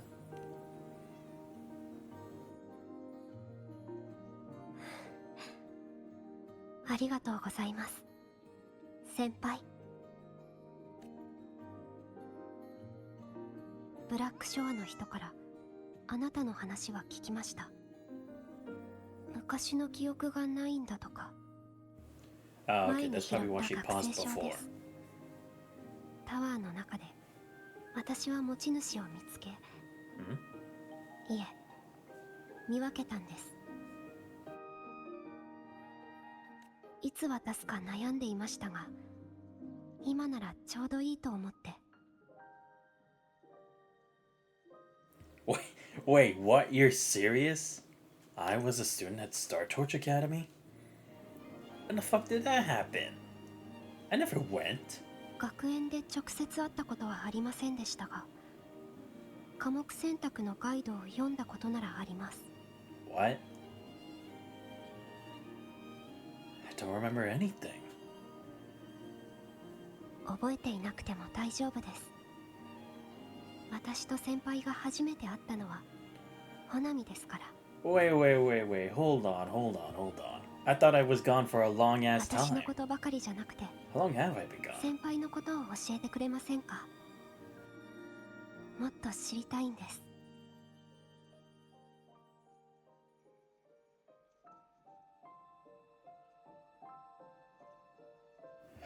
Of course you gotta give me the eyes. Wait, I'm so confused. What?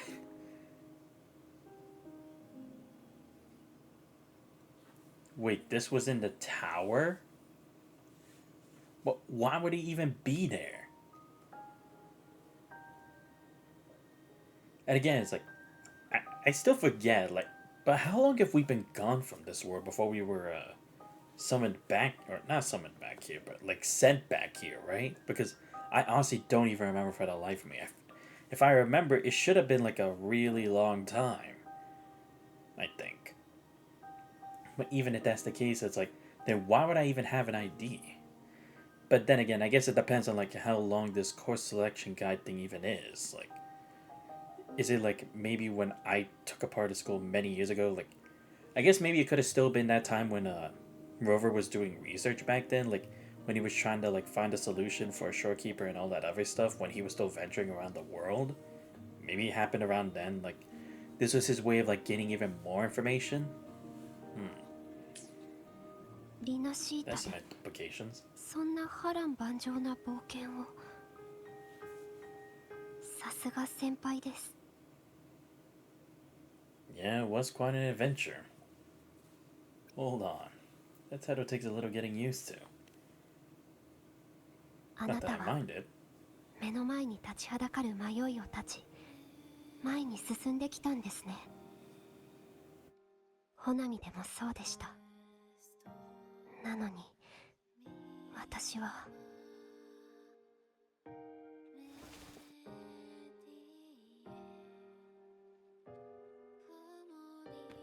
これからも学業を続けるか、それとも故郷に帰るか、あるいは別の何かをするか、何も決められていません。決断を急ぐことはない。立ち止まる時間も必要だから。今はもう一人で未来に立ち向かうわけじゃない。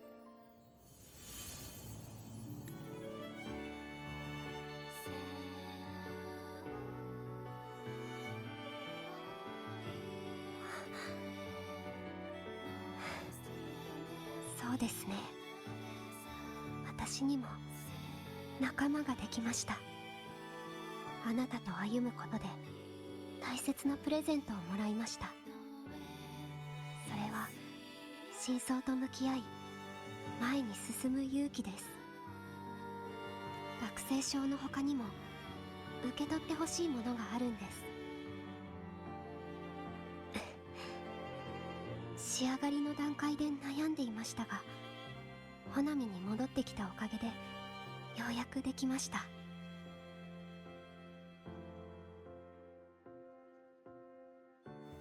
So this is what you were working on during recovery.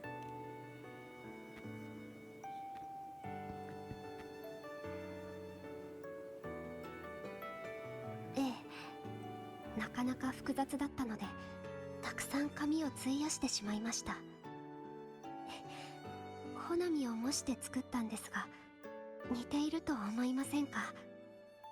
私の故郷はほなみの壊滅後にできた無音区の近くに再建された町です。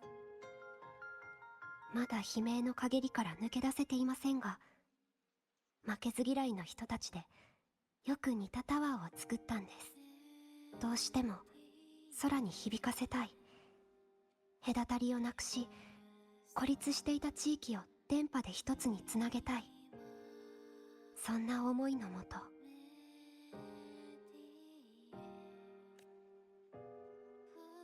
故郷で経験した苦い思い出は忘れません。ですが思いやぬくもりも否定しません。どれもくちばちさを形作る上で必要なものですから。これは私からのお礼です。私が大切にしている故郷に関する思い出です。Hold on to it.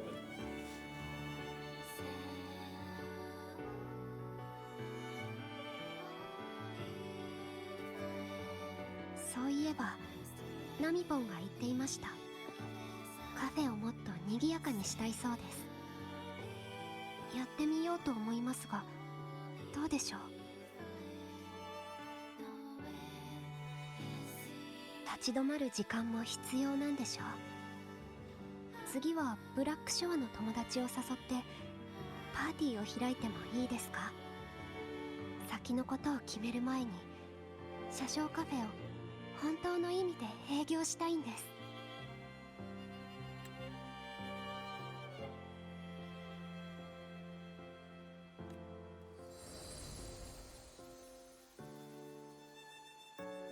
Pink petals swirl upon the wind. When I stay a little longer, the long season along the streets you once walked in here in Honami.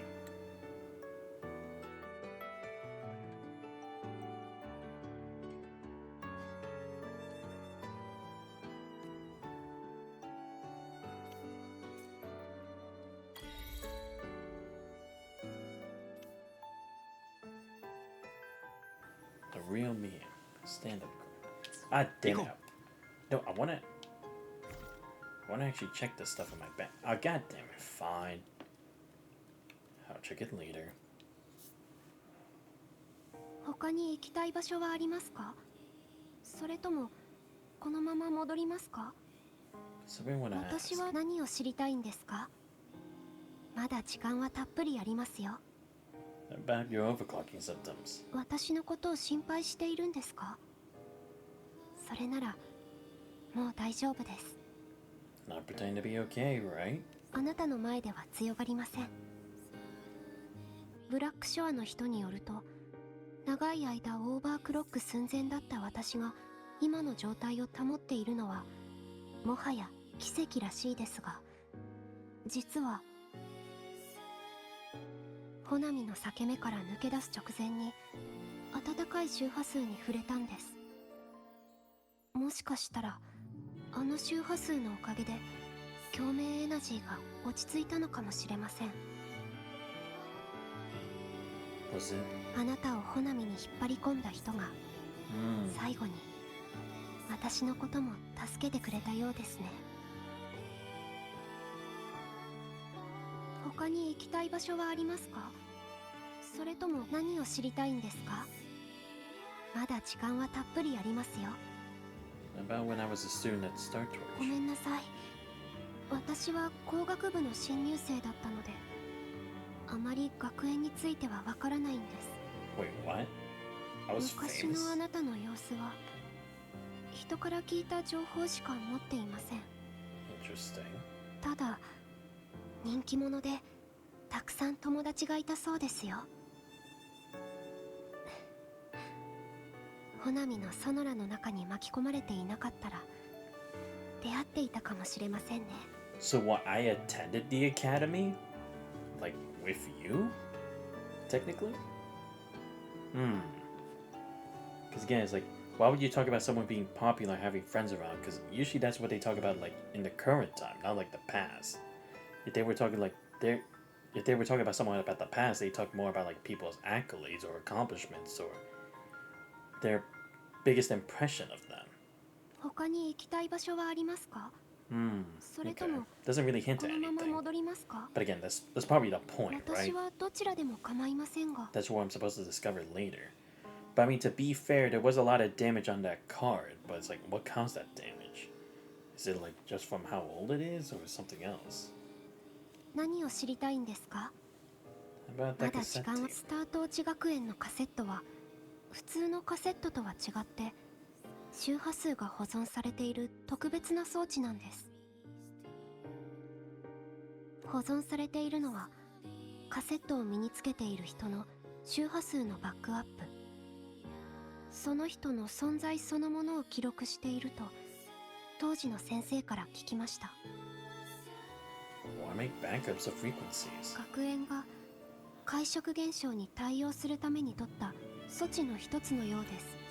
Waveform. それ以上のことはよくわかりませんが。 The immense power caused the destructive waves across the land of Solaris. Manifestations like the tacit field, tacit discord outbreaks, and an enigmatic tacit type.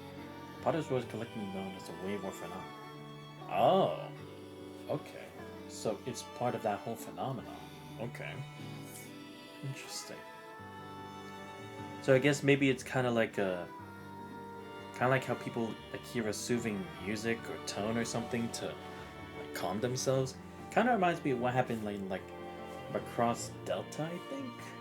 他に行きたい場所 Or, はあ like り the ますか？ singing of like それとも the girls from that この one まま group 戻りますか？ like calmed other people down. 私はどちらでも構いませんが。 I could be wrong. That may not be the right comparison, but that's what I'm trying to think at least.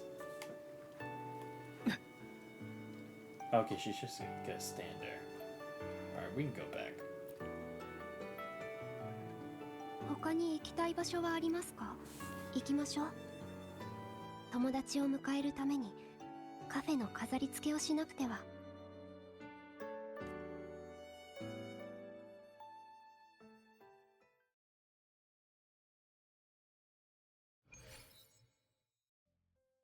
そういや、起きてる時になんちゃらカフェに来るのはこれが初めてだな。最近アブの睡眠時間が長くなっているからな。そんなことないだろ。そもそも最初はソナラに遮られて入れなかったじゃないか。お前を探そうにも不可能だったし、周りは変な周波数ばっかりで。それは悪かった。改めて歓迎するよ。車掌カフェにようこそ、アブ。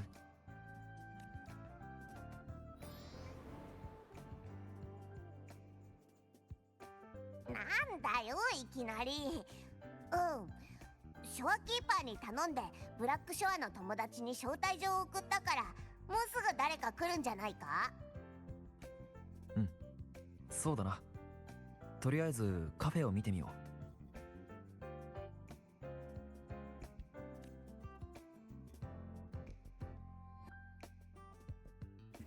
They always do a good job with these transitions. Let me guess, I still can't check the thing? God damn it. Fine.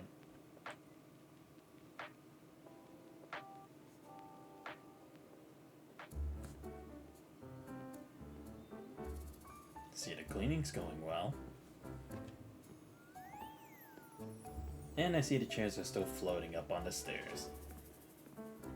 Guess that'll never change. 悪くないな。お祭りみたいな飾りだ。来てくれましたか。ちょうどナミポンとお店を開けようと思ってたんです。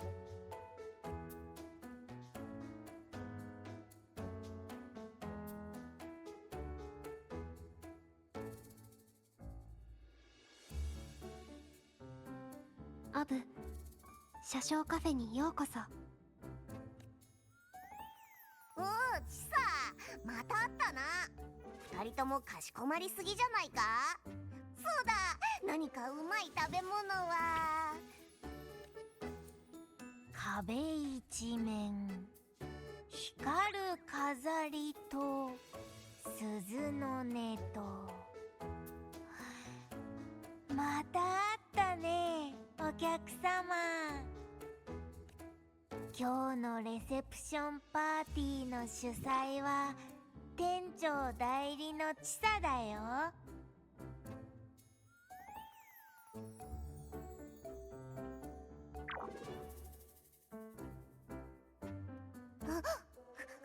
ちょっと待って、こいつ変な匂いがするぞ。 You just don't want to be beat out as the mascot of the game. Chill out. その周波数、音階でも残像でもない、たくさんのものが入り混じってるような。 It's the Guardian of Honami City. I think. そう言われてもやっぱりうさんくさいぞ。なあ、近くに分身はいないか？ Right, because if you quote it as just a guardian, why are there so many? Again, there probably is no reason. But, you know, I am just curious is all. Just ignores the question. お客様、一緒にカフェの飾り付けをしてもらえる？ Gladly.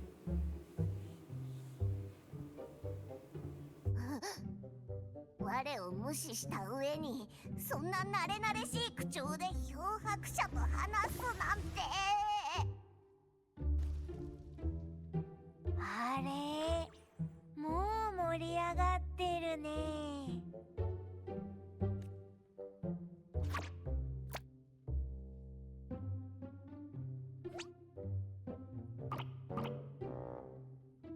アブ、どうかしたんでしょうか。It's fine. He's just a little excited today, that's all. Nothing to worry about. シェルターとして使ってましたが、カフェらしくなってきましたね。I know. Hell, it barely looked like a cafe in the beginning with how messed up it was. 漂白者さん、これが最後の飾りです。お願いできます？ You know I can't say no to that smile. Fine, I'll help. Oh, cool. I finally checked. God damn it, still won't let me. Come on, I just want to check my stuff real quick. That's a nice looking sign if I do say so myself. Anyway, what else am I supposed to do? I was given something else, but I don't know what I'm supposed to do with it. Again, I do like how you can actually just like move the pedals. Let's see, what else do I need? Oh, okay, it literally just shows it there. Duh. I thought it was pointing to Chisa like I'm done, even though I'm not. 目をそらさずに、もっと笑顔で、それから Right. 皆さんを歓迎して。 Yeah, because, I mean, to be fair, she doesn't really have a lot of experience interacting with people. So, I guess I understand the jitters.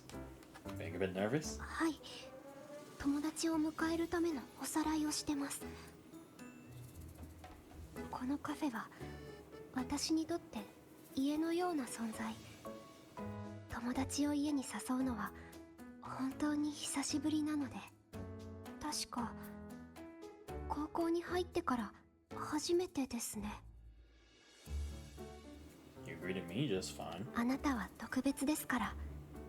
Different. 私にあの時は考える余裕もなかったですし、とにかく店長として気を緩めてはいけません。 Damn, they really know how to make so many the female characters appealing in many different ways. And not only like the look, but like their actual character and such. Like, damn. Anyway. And yeah, I guess it would be hard for her to like think about going back to school, because it's not like she's grown old. Like, it's not like she actually is 20 years older or has the mind of a 20-year older person. She's still the same age. Again, just only 2 months passed, at least in the realm of this world. So again, it's not like she's an older woman inside the body of a teenage girl.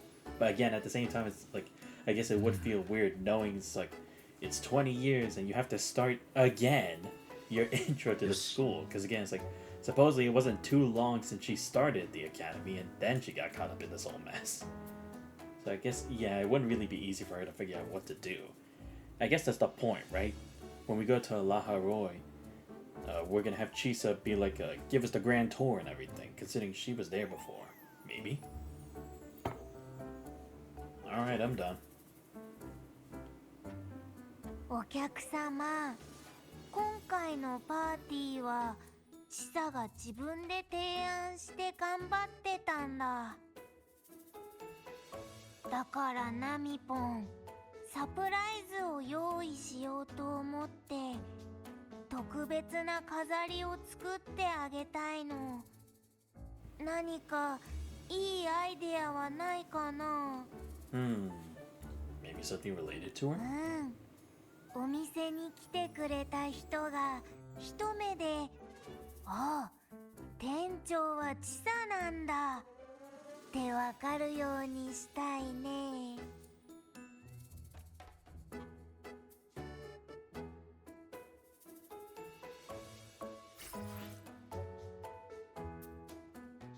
Oh my god, we actually made a standee of her. You know what? That is actually pretty appropriate. I like it. That's literally perfect. It's just like those anime cafes that Emiricho always goes to.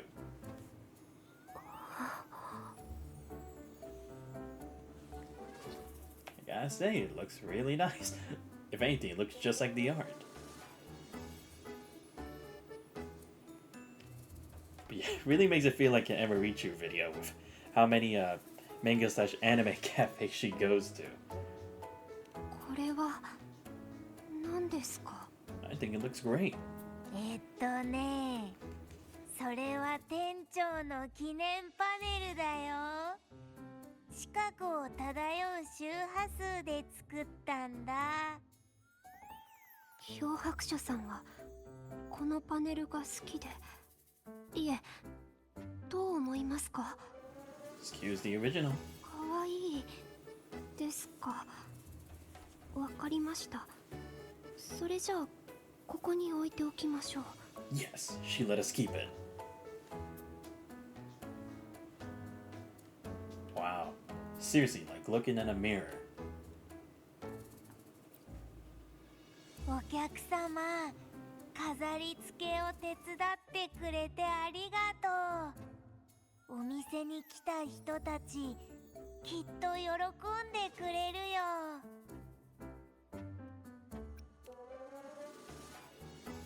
Let's look around the cafe real quick. Just to get a sense of the vibe. What's wrong, Ab? So grumpy about earlier? 怒ってないぞ。ただ、あいつ本当におかしいんだ。まるでたくさんの人の感情の周波数が合わさってごちゃごちゃのパン生地みたいな。 I mean, it's not the worst interpretation of what he is.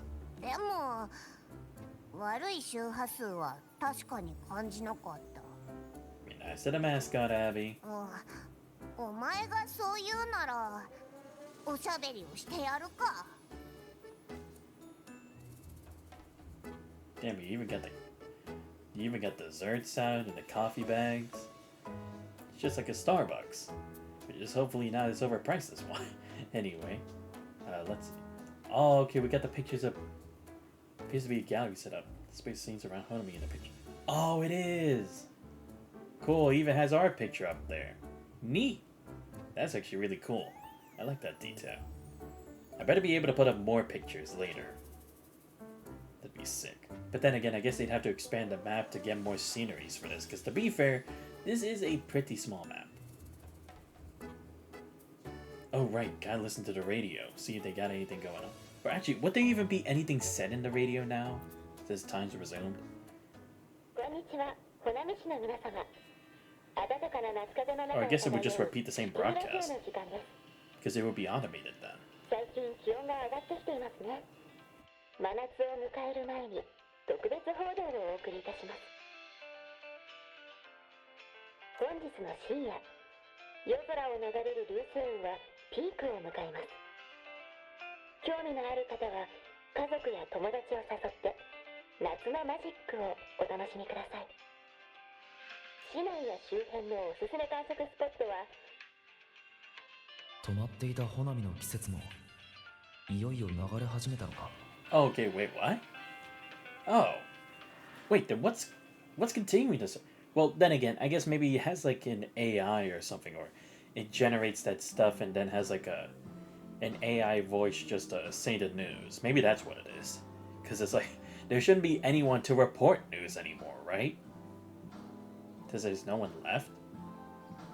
Nah, whatever. Just get over it, Santos. Just get over it. Stop thinking too much. Alright, now to wait for the guests to arrive.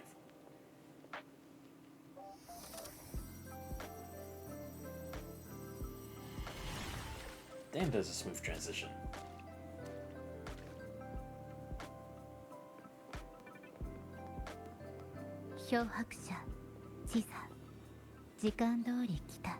Irashai. ここで待っているということはもしかして遅刻だった？ Nope. いえ、そんなことは。来てくれてありがとうございます、ショアキーパーさん。車掌カフェへようこそ。ええ。はい。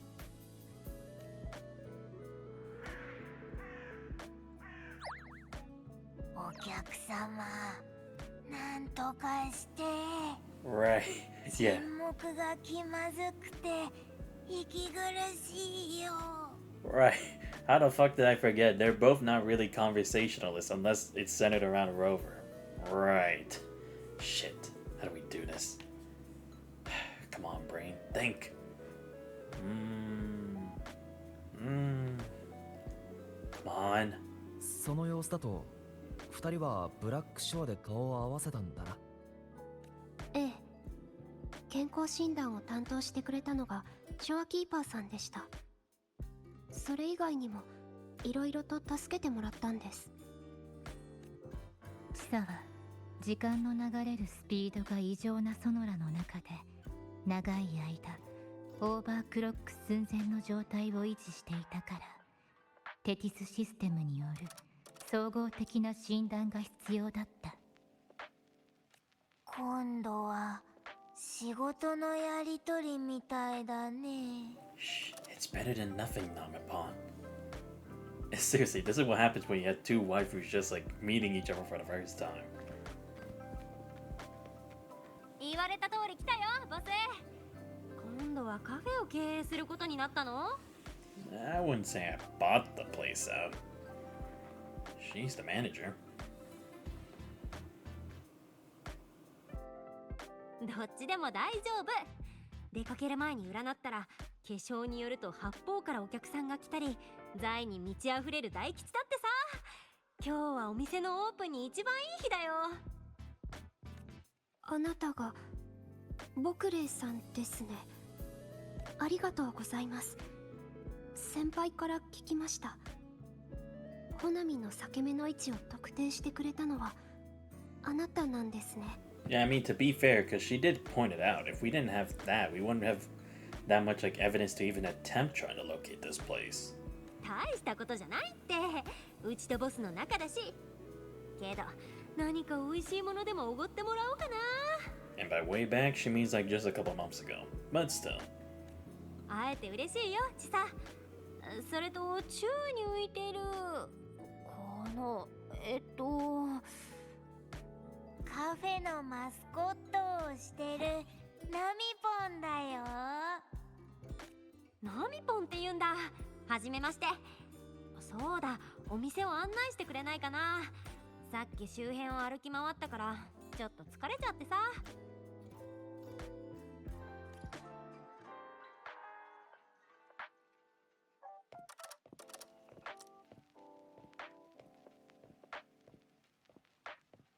What even is that clicking sound anyway? I'm not using anything. あなたの招待リストを見る限り、今日ブラックショアにいるのはアンコ、僕レ、私の3人。他の人は外出しているか任務に当たっている。Well, I mean, there's a lot of stuff we still have to research anyway, so it's not that surprising. アンコは自分の部屋に閉じこもってテティスシステムから出された宿題と戦う決心がついたみたい。Can't imagine how much homework that must ご be. めんなさい。急に考えが変わるとは思わなくて、これまでなかったから。What's she even being competitive about? あんこってあのピンク色の髪の子ですか？この前スプラウツの地で数学の宿題を手伝いました。Ah, I see. Maybe not want to lose to Chisa. なかなか頭がいい子ですね。私が教えた公式や解法をすぐマスターしてましたし。That explains why she's picking a fight with Tethys. パーティーまで少し時間があるので、とりあえず中に入りましょう。飲みたいものがあれば用意しますよ。何でもいい。これは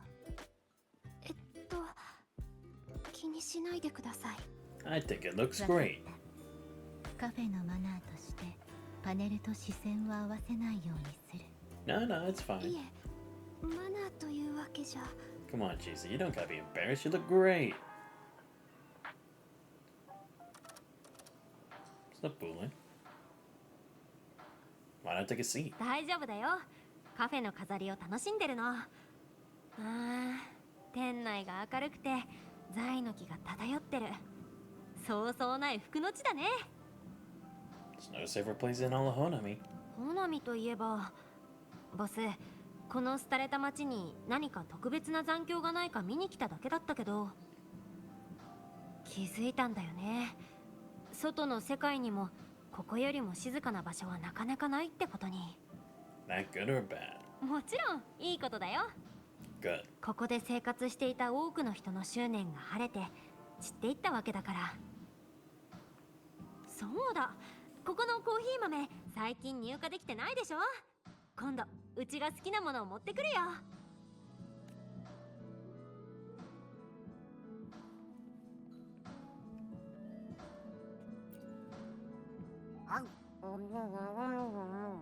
そうか、お前も大変だったんだな。周波数がそんなに多くのかけらに引き裂かれた上に、未練の浄化まで。けどもう解決したからね。ところで、あんこ入り餅団子は美味しい？ Wow, it even actually shows Abby actually eating that stuff too. もちもちで悪くないな。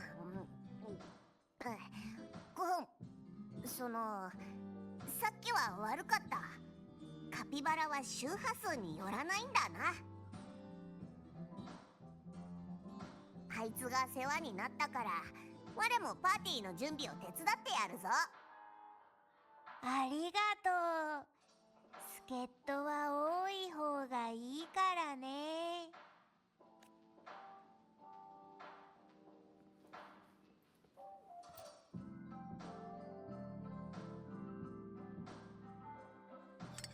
どうぞ。お口に合うかわかりませんが。ありがとう。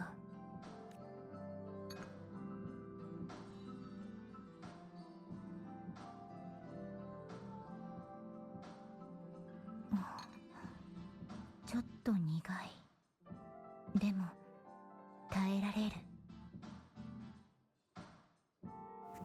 How's it compared to the strong tea you had before? やっぱりあの飲み物の方が苦かった。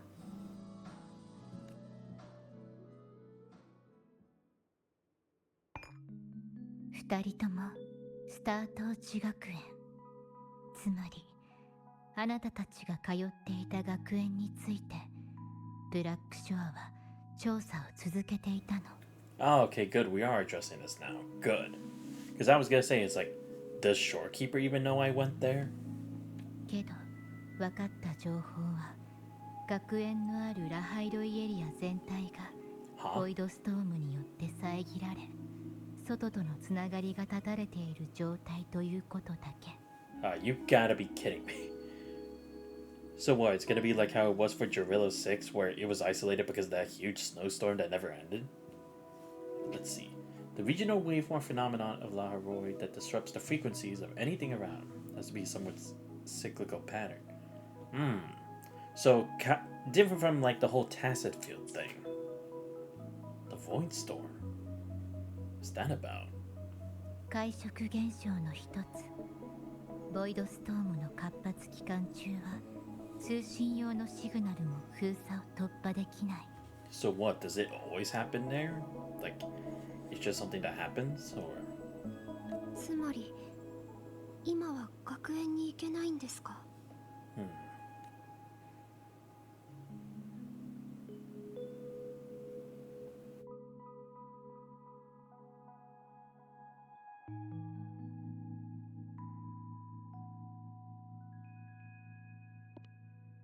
あれ、みんなここにいたんだね。私に内緒で何か面白そうなことをしてるの？ I don't know. You're usually the kind who wants a brawl, not necessarily a tea party. I thought you couldn't make it. So glad to have you. Haven't seen you in a while. そんなわけないでしょ。あなたは常に一番優先なんだから。Yeah, you were always the type to always hunt me down to the ends of the earth. 椿、任務に行ったんじゃなかったの？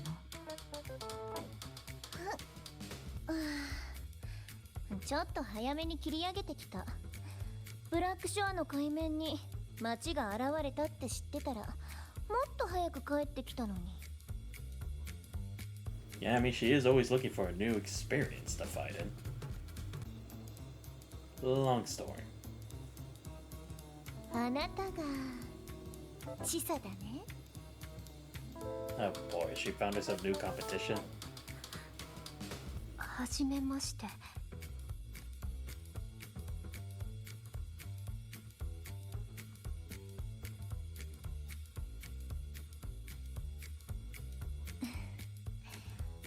ホナミの調査報告書を読んできたけど、残念。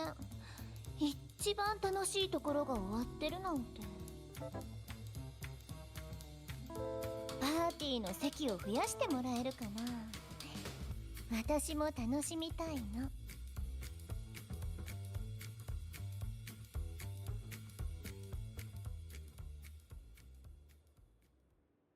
Yeah, sure, why not?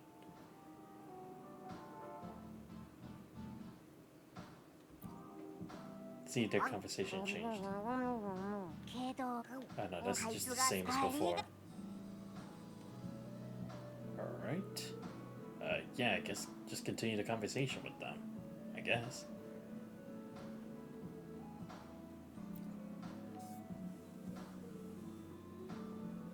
定期的に滅びを迎える廃墟都市。Yeah. 人をオーバークロックさせるネオンライト。Basically, a never-ending escape どこにでもい from a る残像。 disaster. 何より二人だけで思う存分踊れる。素敵だと思わない？ Not that I'm complaining. 私も巻き込まれてたらどれほど良かっただろうね。 No 何 comment. も言わないと約束してくれたことにするよ。 Damn it. I forgot she knows how to read me like a book by this point. オーバークロック寸前の苦しみに耐え、死の恐怖に勝つ。ね。とても才能のある種みたい。 Right. Yeah, because even in like her little resonator showcase thing, she was always all about like pushing people past their limits and showing that ferociousness that if they can handle that ferociousness that comes after. チサ、 Has always been like her. 私が行う枝の試験、 Ah, shit. 参加してくれるかな。 I'm saying this for your own good, Chisa. Don't do it. 試験とはどういう？私を倒すか、それとも私に倒されるか。 Yeah, you don't want to know the passing percentage. それはブラックショアの伝統ですか？ I mean, it's her tradition. I wouldn't say it's a Black Shore tradition. 心配はいらないよ。まだその時じゃない。完全な状態を取り戻せたら踊りを見せてもらうね。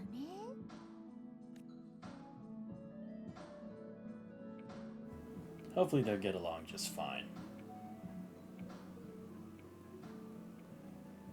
Anyway, let's see what the radio's got for us. 本日はおなじみのゲストをお招きしました。 Huh? 全クラジオ視聴中のみんな、 Huh? 元気にしとるか？俺はアートだ。 God damn it, he's hijacked the airwaves again. アートさん、早速リリーランドの出来事についてお話を聞かせていただけませんか？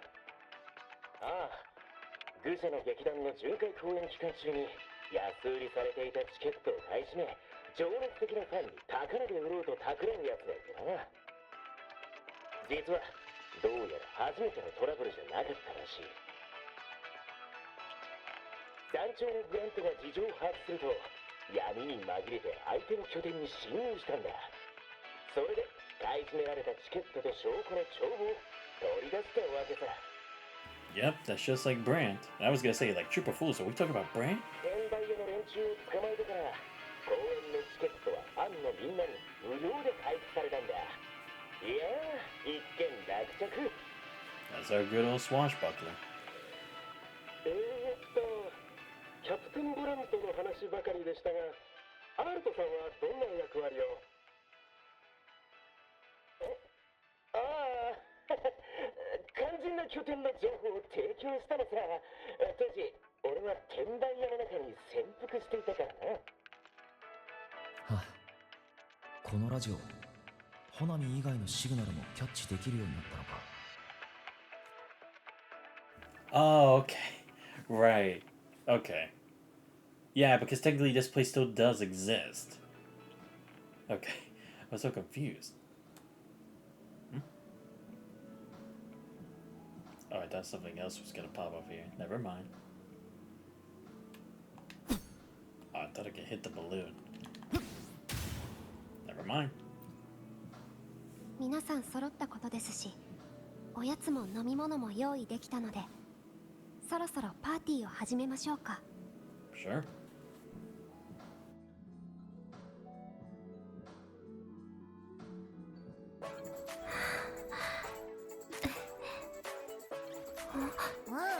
Oh,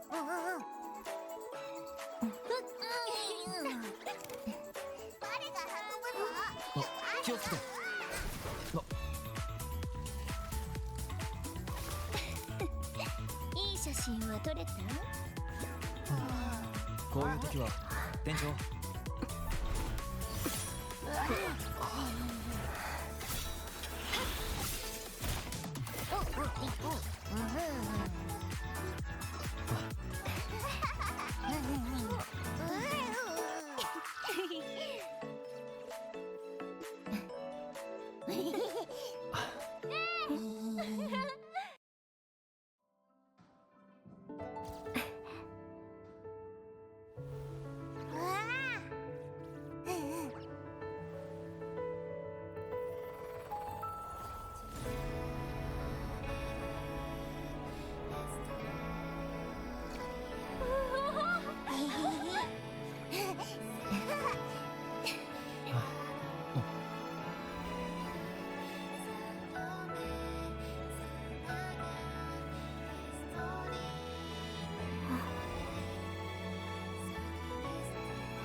夏の夜、私は願い事をしました。こんな楽しい時間がずっと続きますように。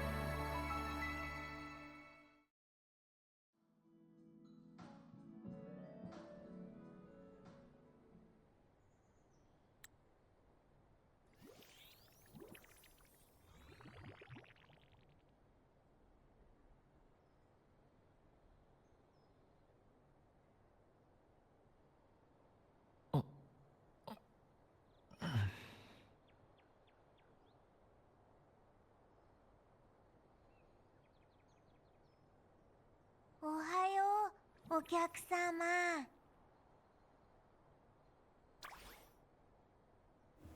Yo, wait. Hold up. Why was my hand phasing through like a ghost? Or was that just me being delirious? I'm kind of worried. What is this supposed to mean? Did I fall asleep? Or hopefully nothing actually happened. 楽しかったね。みんなを見送ってからお客様はそのままカフェで寝ちゃったんだ。記憶にないな。昨日の記憶はカフェの外で流れ星を見るところで途絶えて。どうしたの？よく眠れなかった？ Where's Chisa? チサは先に起きたからお客様の眠りを邪魔しないように外で風に当たってると思うよ。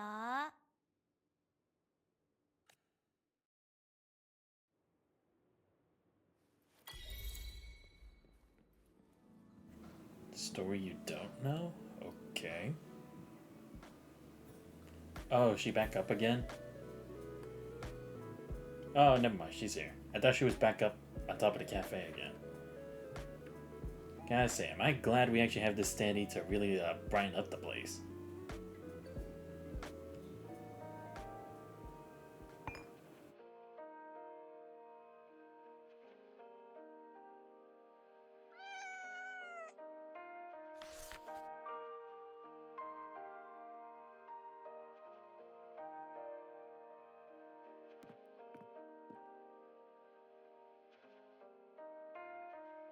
おはようございます、漂白者さん。Good morning, Chisa.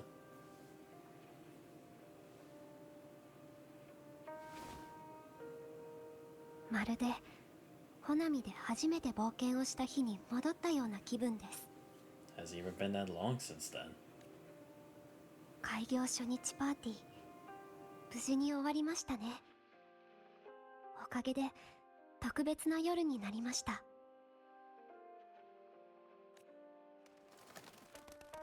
ここで過ごした2ヶ月、カフェの営業開始、そして出会いを記念する素敵な時間にできたと思います。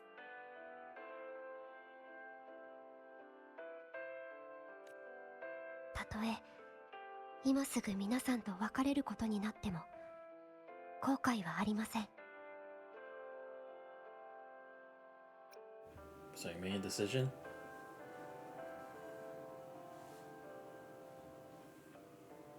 はい。これからのことはもう決めました。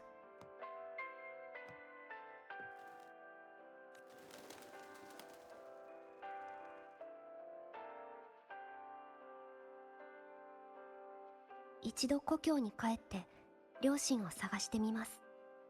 それからスタート落ち学園に戻って学業に区切りをつけようかと。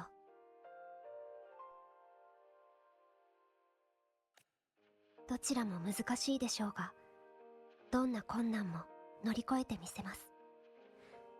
あの時、タワーの時と同じように。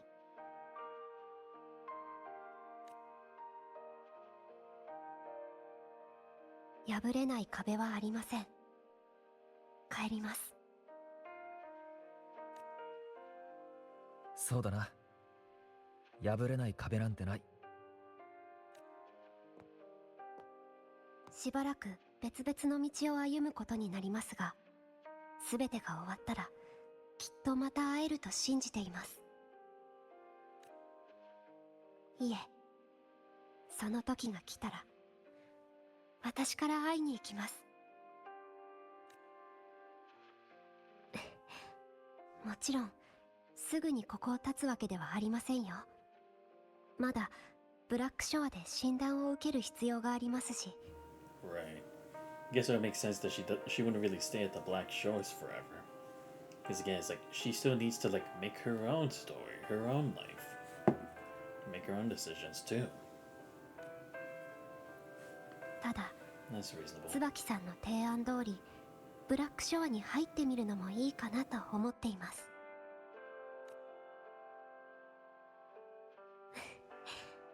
冗談ですよ。でも、この言葉は本心です。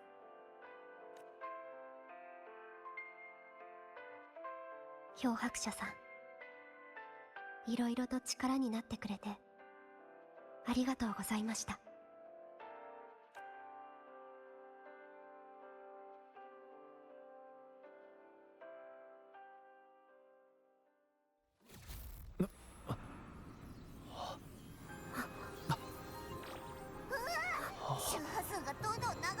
Right, that's what was happening before. 何かに引き寄せられてるような。あれはスタート地学園。 Well, there goes the answer as to how to get there. Wow, so we created a space to get there? But how would we have even gotten signals to that place? Maybe from the cassette? 周波数の流出は安定しているみたい。どこか具合が悪いところはない。Because to be fair, having the frequency memory of Honami City from that data set that we had, that's what allowed us to find this place. So I guess maybe it's from the cassette, but again, I don't know. Maybe it wasn't that. It seemed to be more internally. Much better. よかった。バイタルサインも正常値に戻っている。Damn, talking about a crazy coincidence. 中が空っぽになってるぞ。我も検査をしてみるか。Was it maybe my resonance to back then? Like, to when I attended Star Torch Academy? Hmm.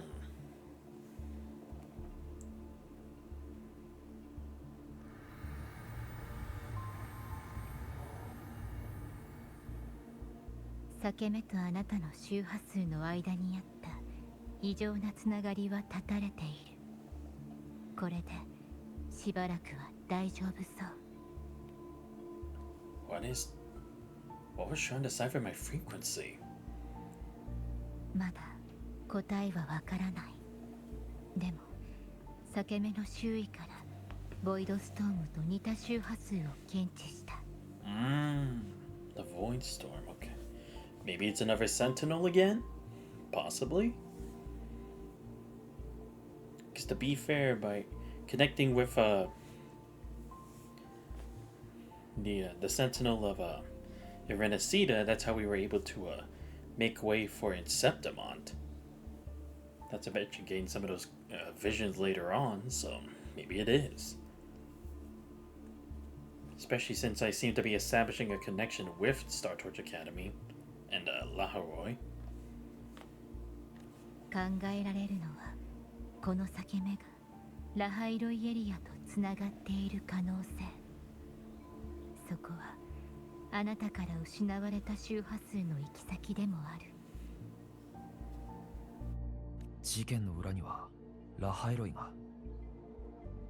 どうやら行ってみないと本当の原因はわからなさそうだな。当時私はスタートーチ学園でボイドストームに会い、穂波市に巻き込まれたんです。Oh, finally. あの時と真逆ですね。That's what I was wondering, is like, how did she even get here? Because there had to have been some kind of third force. It didn't seem like it was her power out of control that caused it. Because even if it was to sever, it didn't seem to have any real effect in this space when she wanted to go to the tower before. So it's like, what else would it be? I see. So the Void Storm. But why would it have such a connection with Honami City, though? Just based on, like, the forces used in both places?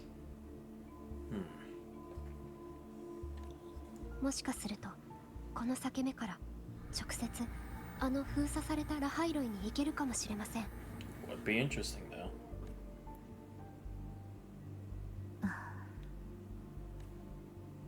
Is that a viable option? 理論上はいけるはず。でも内部の周波数はとても混乱している。部活に入ってしまうと迷ってしまう可能性が高い。 What, you mean like it was to get here? Because to be fair, without knowing what was going on, I did get thrown up into like that weird like maze disaster city where I had to do a whole bunch of parkour. Or maybe that's it, right? The Void Storm creates a situation in which La Haroi is stuck in its own form of a Sonarosphere, right? And by controlling it, they're able to manipulate what goes on in La Haroi. Like, maybe that's what the Fraxidus was looking into. Maybe that's why, right? Because this is like a smaller scale version of what's going on in La Haroi. So maybe that's why they decided to research this, right? Because again, they already have some further evidence on the understanding of how a Sonosphere is and the time lapsing and everything based on what they learned at Mount Firmament. 少なくとも今はまだ危険。 Damn, it leads to a lot of possibilities, though. Seriously, they always know how to end a freaking chapter. Like, goddamn. Just go look around first.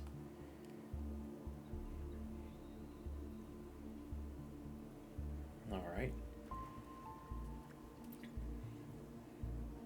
リスクレベルは中。さらなる観察が必要だな。ひとまずワレンチナに報告しよう。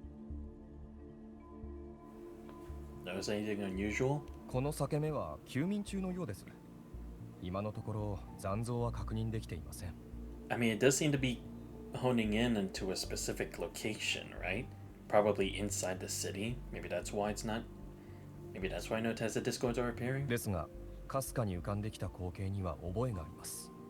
Is it Star Torch Academy? ええ。学園に関する情報のほとんどは機密事項になっているようです。Ah. Yeah, because again, it's like, again, I'm assuming it's when Rover was looking for answers on his own. Because again, supposedly even Shorekeeper didn't know what he was doing over at Star Torch. If anything, it's like it's the first time she's even heard there was a connection. So it's like, we have nothing on it. It's very interesting. But again, since it was like on his journey to find answers, he never came back to the Black Shore space after. Also leading to why we don't really have information. And I'm glad it's kind of like establishing like that too. Because then otherwise you'd be like, what? With all the tech we have in Black Shores, they wouldn't? But because they're so out of it, because it was mainly just Rover only choosing to do it himself, that's why they didn't really have anything to establish. 講義を受け持っている友人から話を少し聞いたことがありますが、もう長いこと連絡を取っていませんね。 How long? Maybe the same 20 years when could it maybe have been 20 years like when Chisa first disappeared from La Haroi? The Star Torch?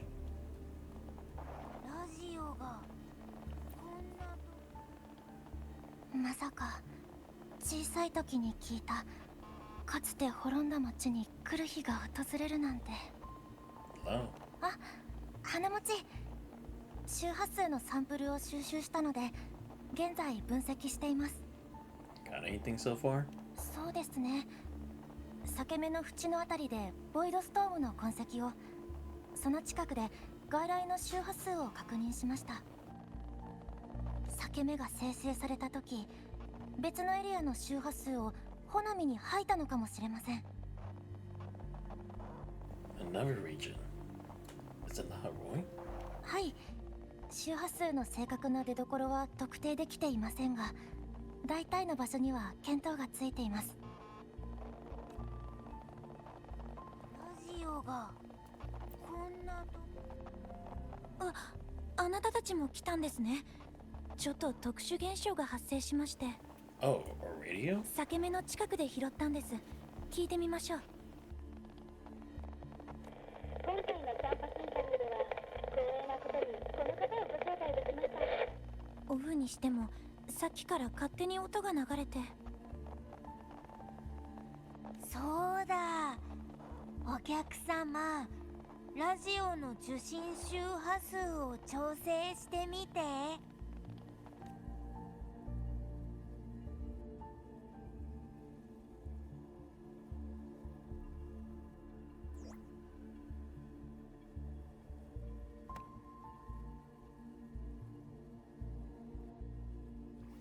ナミポンの予想通りなら正しい周波数に調整すれば音がはっきり聞こえるようになるはずだよ。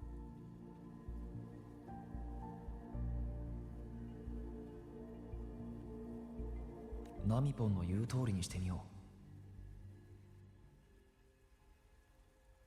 う。Let's try counterclockwise first. I want to see if anything happens. うわあ、合ってたね。 Wait, what? Really? I just figured like, because like it's kind of the same like on a radio, right? You usually go forward to advance to the channels like from 99.5 to like 100 point something and stuff like that. So I figured, let's see what happens if I go the other way, back to where the previous channels were. 千葉さん、新制服のデザインについてなんですが、 Huh? このようなデザインを採用した理由などはありますか？ What? What, like Chisa's mom? And what, she has a connection with Star Torch Academy? Because they said Mrs., not Miss.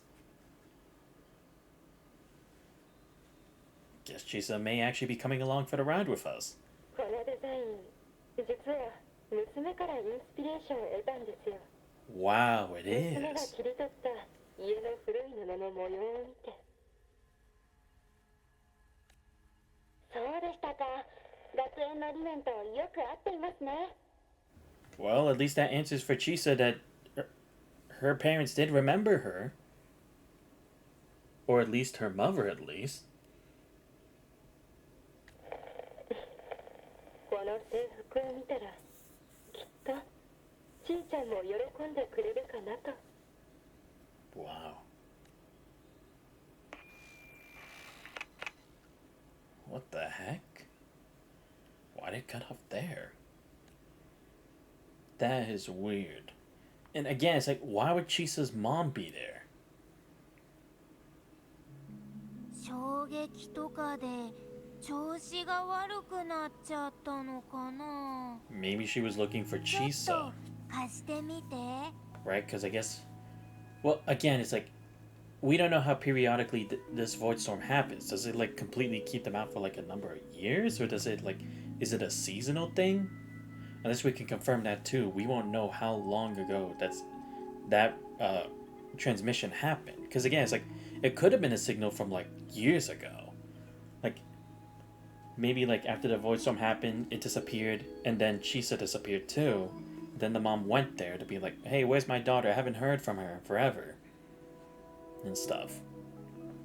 And then maybe it's like it just happened again after so long, the void storm.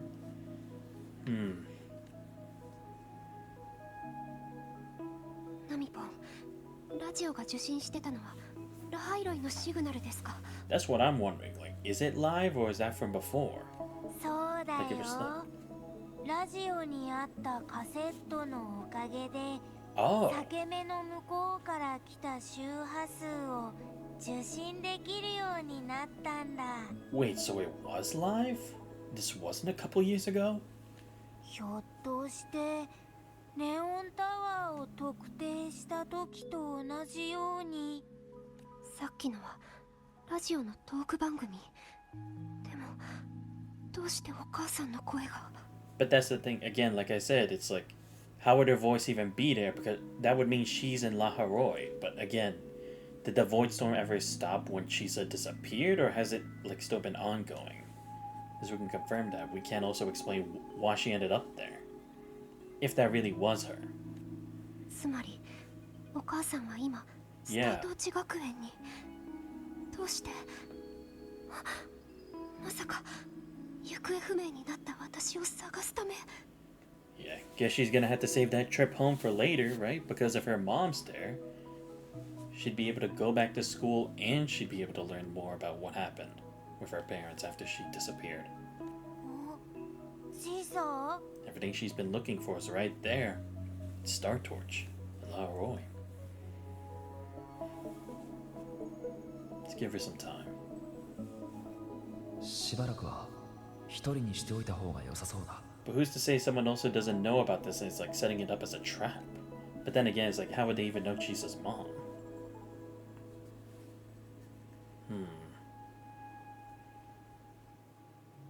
The shorekeeper might have her own findings. そのラジオの周波数は特別よ。裂け目の向こう側にあるラハイロイとつながってるね。これを直して受信した周波数をたどれば、その場所とホナミの相対座標が割り出せると思うよ。But again, did someone send the radio through that rift though? Because again, it's like there's no way a radio itself just ended up on this other side. Did someone attempt to do the same thing like what Sumiga did and tried to like interfere with another realm past the point, right? Like, but this time like interfering with the this like pseudo sonosphere that's created by the void storm, and then they toss the radio through to contact someone, like with a like similar to like the concept of like putting a note inside of a bottle, then throwing it to the ocean, then hoping someone receives it one day. わかった。その座標があれば、裂け目の中で方向を見失う確率は下がるはず。Because again, I guess unlike sending a note in a bottle, which would only be like, you would wonder how long ago it's been out, this one you'd get signals live. So like it would tell you everything currently. ブラックショーも裂け目が安定するように協力する。あなたたちの安全確保が最優先。 And also, that still shouldn't even be possible too, right? Because we're not supposed to be able to send or receive signals for communication with Laharoy. Black Shorts tried and it didn't work. So is it because of the cassette that's within the radio that's like that allows them to bypass it? Well, then again, I guess again like Galbrena used it as a way to like affect her powers, so maybe it's the same concept but just used in an alternative way. もしラハイロイにスタートーチ学園に行くとしたらの話だけど。 What do you know about Laharoy? あれは一度人々に忘れ去られた特別なエリア。長年雪に覆われているせいで人口が少なく。 Wait, so it is like 文明を Jarillo? 導く祭種が存在しない。 Oh, another place with not a following of the Sentinel, right? Because they technically had the same thing before in Septima, right? They didn't like heed to like everything about like following the Sentinel and the gods, right? Because that was their whole concept as warriors. Even though there were definitely some who still were clinging on to that idea with the Sentinel. But I see another civilization that doesn't. Damn. So this means like again, anything could have happened to that civilization depending on what a democracy chose. けれど Whoever's in charge. ソラリス諸国が参加した科学研究の組織スペーストレックコレクティブが表現の地でスタートーチ学園と研究員を設立した。 Ah, okay. So this time we're gonna deal with like techie stuff. That's cool. And again, an interesting transition because before we had a place like full of tradition with like where we started before. Then we had practically like Italy of sorts, where Renacida and kind of like Greek like Septimont. or Roman, however you want to view it. And now we're going to like this place where all tech, going from warriors to scholars. And the Space Trek Collective, an international scientific organization jointly established by various nations and organizations of Solaris, oversees the research, development, and construction work at La Roy. It was the Space Trek Collective that built the Research Institute and Star Trek Academy in a vast space beneath the frost. I guess that's also why they keep away from like divulging any information, because it also could be like their research could be compromised. 学園に入るには厳しい審査の手続きが必要。出発前に私が材料を用意しておいてあげる。Well, we gotta 22 Jump Street this and actually be like a transfer student or something? I mean, I doubt it. Want a free roam like I normally do. Oh, right, my ID. Like, what is it? Is it actually as a student or a teacher or what? 2番目に Supposedly 行 I'm her く予定で senpai. したが、前倒しになりそうですね。Because again, it's like, how old is this ID? We won't know.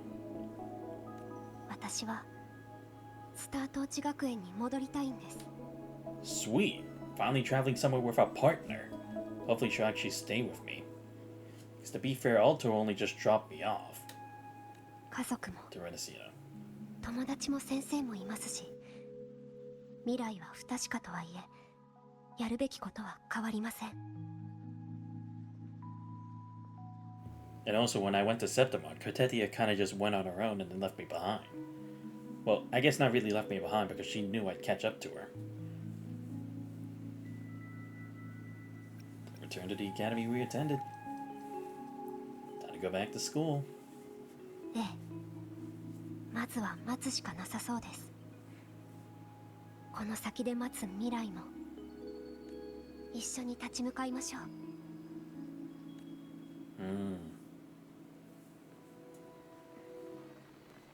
What? Aw, come on, don't tell me there's more. 宇宙が私たちを拒んだ。Huh? Who is こ this? れがあなたの追い求めていた答え。私はあなたの誇りになれたかな。がっかりさせてなければいいな。What? What, someone else I know is over there? Like maybe another Black Shores member? Or someone from my very distant past? No, I have so many questions! どうかしましたか？いきなり振り向いて。I heard a voice on the radio just now. 声？ラジオは壊れたんじゃ。That's what I thought. You sure you didn't hear anything strange? Maybe it only resonates to my mind, right? Like a frequency only I can hear? Because of 多 Abby? 分少し疲れてるんだと思います。一度カフェに戻って休みましょう。No need.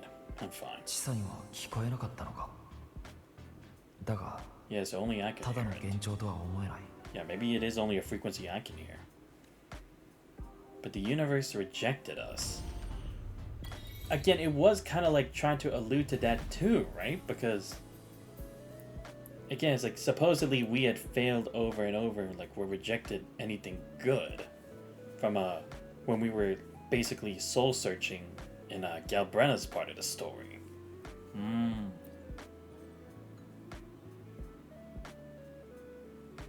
それじゃあお客様とチサが学園に行けるようにナミポンあんこ入り餅団子12個分の元気を振り絞るよ。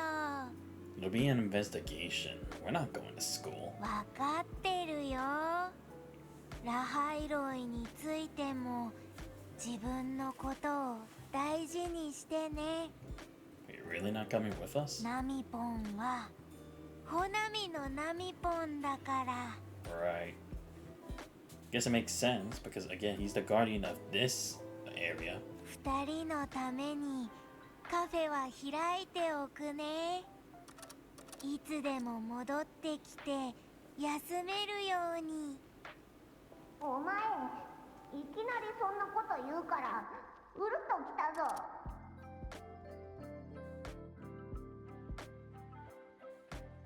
Okay, now the table's gone. Okay.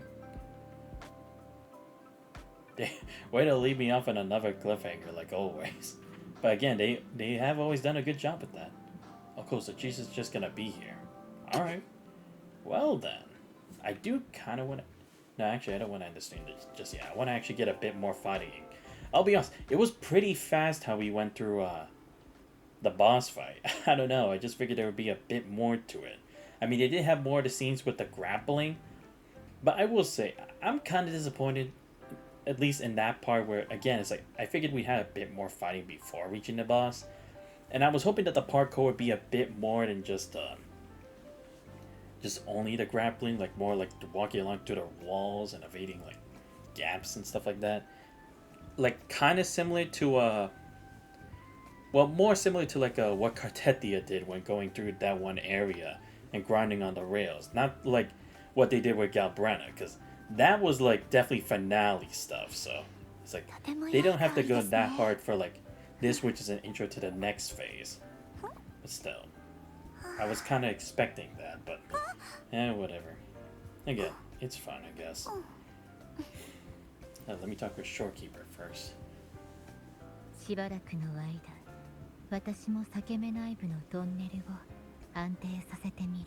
Did you hear any voices on the radio earlier? いいえ、私には最初から何も聞こえなかった。 Yeah, again, someone only wanted Rover to hear it. But again, it's like, how would they know that I was listening to it? And again, supposedly, at least this person has to be alive, right? Because it was a live frequency? でも、さっき一瞬だけど、 Oh, okay, she can at least perceive 特別 that. な周波数を感知した。 Good. I'm not crazy. ホナミのソノラから独立した存在。まるで別の時空にも存在しているような。 You know, I would be interested if it has to do with that person from the very beginning of the game, you know? The one who sent Rover back to Solaris, right? Because we never reference her again. We did for like a tiny bit in the part where in the finale when we were with Galbrana, but we hadn't really gone past or any more in depth with that, so kind of wondering if maybe this will be the time to do so, right? Maybe getting more of an insight as to what Rover had been doing in his past that like leads up to the current stuff. Wait, what? Seriously? Alright, fine. Oh, sorry, my bad. この町覚えています。昔大人たちの目を盗んで妹とこっそり賑やかなデパートを見に来ました。二人で楽しい午後を。 So Honami is your hometown. はい。ホナミが悲鳴に潰された時、私は家から離れる列車に乗っていたんです。当時両親と喧嘩をしたばかりで。 I'm sorry. ですが、もう何年も昔の話です。 I see. That's why she didn't really remember a bit about it, even though it's like she did recognize this place from the Death Key. 現実のホナミは広い無音区しか残っていません。それでもこのソノラの中では今も存在しています。 Oh, right. Right, I forgot. They said the real location where Honami is a tacit field, but here it actually shows like at least some hints of what Honami used to look like. Right. I forgot about that. Good thing she clarified that for me. 私のやるべきことは変わりません。残響の収集と悲鳴の痕跡を分析し、いつか真実を見つけ出してみせます。 Yeah, I mean, at least by working with us, she has a chance of learning the truth, and it seems like that time has finally come. Will it actually give her everything? Maybe not, but at least it'll lead her in the right direction. Alright, before I do, let's see, there should be a new tactical simulation, or tactical hologram to face. Yeah, the False Sovereign. I'm gonna give my thoughts on this. To be fair, I really do like Chisa, don't get me wrong. She's great. Regarding the cutscenes, again, they always do a great job, so there's not really much to comment on for that part. The story, it was okay. It was okay. Because, look, there were good and there were bad parts. The first, regarding the good, I actually did like how we kind of bonded with Chisa. But again, I feel like this is similar to, or my critique about it is actually kind of similar to what I had said about at the very start of Wuthering Waves. Like how the people who interact with Rover are a bit too trusting of him, in my opinion.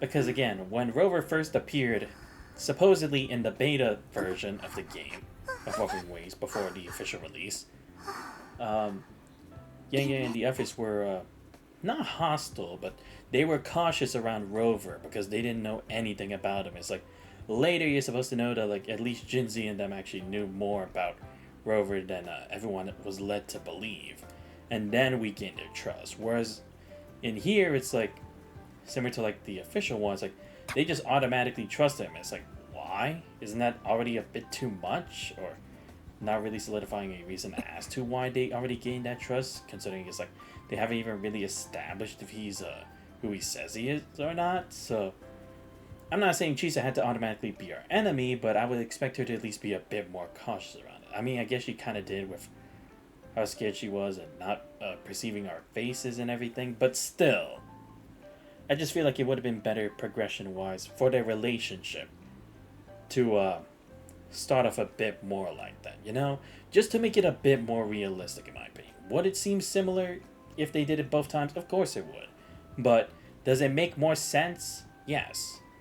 And again, I know you don't really have to make more sense a lot because again, this is a work of fiction and such, but I would say considering they didn't do it in the first part, I feel like it would make more sense for here in the second part, especially considering Chisa had no one else to trust in this entire area, in this whole scenario sphere, except for Sumika.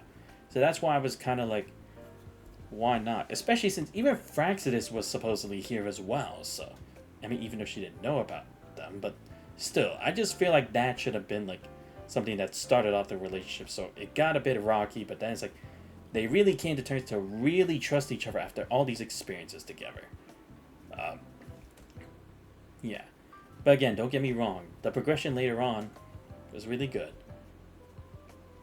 Again, not gonna say it's perfect, but they went at a decent pacing for it, and I like how Chisa ended up like having these kinds of feelings that she normally wouldn't have considering the environment that she was raised in for the most part, and it's understandable why it's like all these kind of feelings would just like tumble out now in like this one moment because it's like she hadn't gone through anything like this. It's like completely new and such, so that is like okay, that I can understand. Regarding the story, like where it took place, I don't know. I understand it's a sonorosphere, and since it's just like some lingering memories of Honami, I understand why the map couldn't really be like too grand like here. But I feel like at least for the story, you could have like made a greater dungeon for like exploration. And that was also like another critique I had heard from like others as well. And I kind of have to agree with it, because we didn't really like do anything in the places where we went to. Like almost nothing. We just like phase through a window, get through. It's just an empty space with just one thing in it. Like, I'm not saying it has to have the chest to like get asteroids or anything like that, but I mean, come on. You might as well have just made it a visual novel or only made cutscenes for that. Like, just make it a movie. At least those scenes you literally could have just made it like the production of a movie, and I think everyone would have appreciated that, as opposed to like actually have to take the time to go through that, where it's like, oh, you're just gonna listen to stuff or reports, you know? That's where I feel like it kind of like has that bit of an issue there. Again, it doesn't take away from everything, but I feel like it does just kind of waste time in that sense. You know what I mean? Let's see. With the whole thing with like trying to develop some kind of romance with Rover and Chisa, that I don't really have a problem with, because again, it's like it's not like they're trying that for every single female character we have in the game. Some much stronger bonds than others, like a Carlotta, Cartetia, and stuff compared to like Zani and Phoebe. How it was when Rover had his adventure with Augusta, then comparing that to like how much more emotional and stuff it was with Yuno. It's like I don't have an issue with that kind of stuff because it's a gacha game. Of course, it's gonna like try to give like people more reason to feel attached to a character and like pulling them and playing as them and wanting to know more about them. What I have a bit of an issue is like they really draw it on too much of like not the cliches but like the whole anime kind of like setting thing, because you can tell it's like a lot of things hinted from like what they do in like romance or slice of life animes and stuff like that. And I don't have a problem when they reference that or even take ideas from that. That's not really my concern. Mine was only more so that they did it a lot. And I get it, right? It's like this is kind of an anime-like game. That's kind of the point. But again, at the same time, it's like Korra's done like a good job when it comes to like storytelling, like again in Punishing Grey Raven, that they go into much bigger details or like establishing about the character or like trying to really establish a bond, or even though it's like a life-threatening situation, they always make it try to seem different for each person, so it's not like they grow fond the exact same way or built a strong connection or brotherhood stuff with the protagonist slash commandant. Whereas here it's like with how they tried that so many times here with Chisa, it just kind of literally made it feel like a manga a bit too much, or like taking from a manga and then applying it into the game. I'm not saying like it's lazy, but it's just, I don't know, I feel like they could have tried to take at least a bit less from that and try to maybe put like a bit of their own twist on it.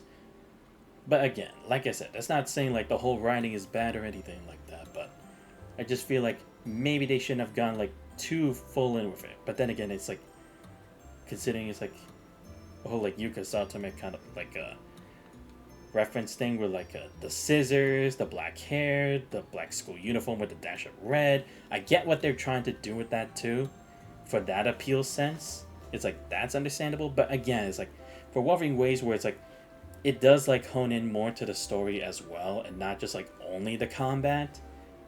Like if you were to like play Azure Lane or like Guardian Nikkei, or not Guardian but Nikkei, I feel like that's where it's kind of like they should kind of like draw a line to that at some point. So overall, it's decent, you know. I'd give it like a B. I would say a B, because again, it's like Jesus still nice, and again, it's like it's not really so much that this whole place is supposed to be the big significance around it, because again, this is just the end of the 2-point-something phase as we head on to 3.0.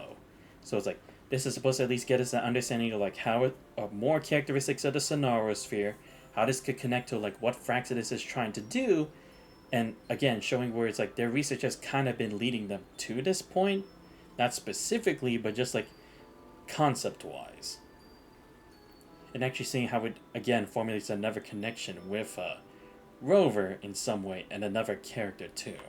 And again, that's why I'm hoping like when we get to 3.0 and stuff, Chisa will actually be like our partner. Maybe not for the whole of 3-point-something, like all the way to the end before 4.0, but at least I hope that she's there with us for a good portion of the story, and also not only is just like our sidekick who only talks like Paimon or Abby, but like she also gets to be our partner for like fighting in a good number of chapters, or 3.1 and 3.3 and whatever.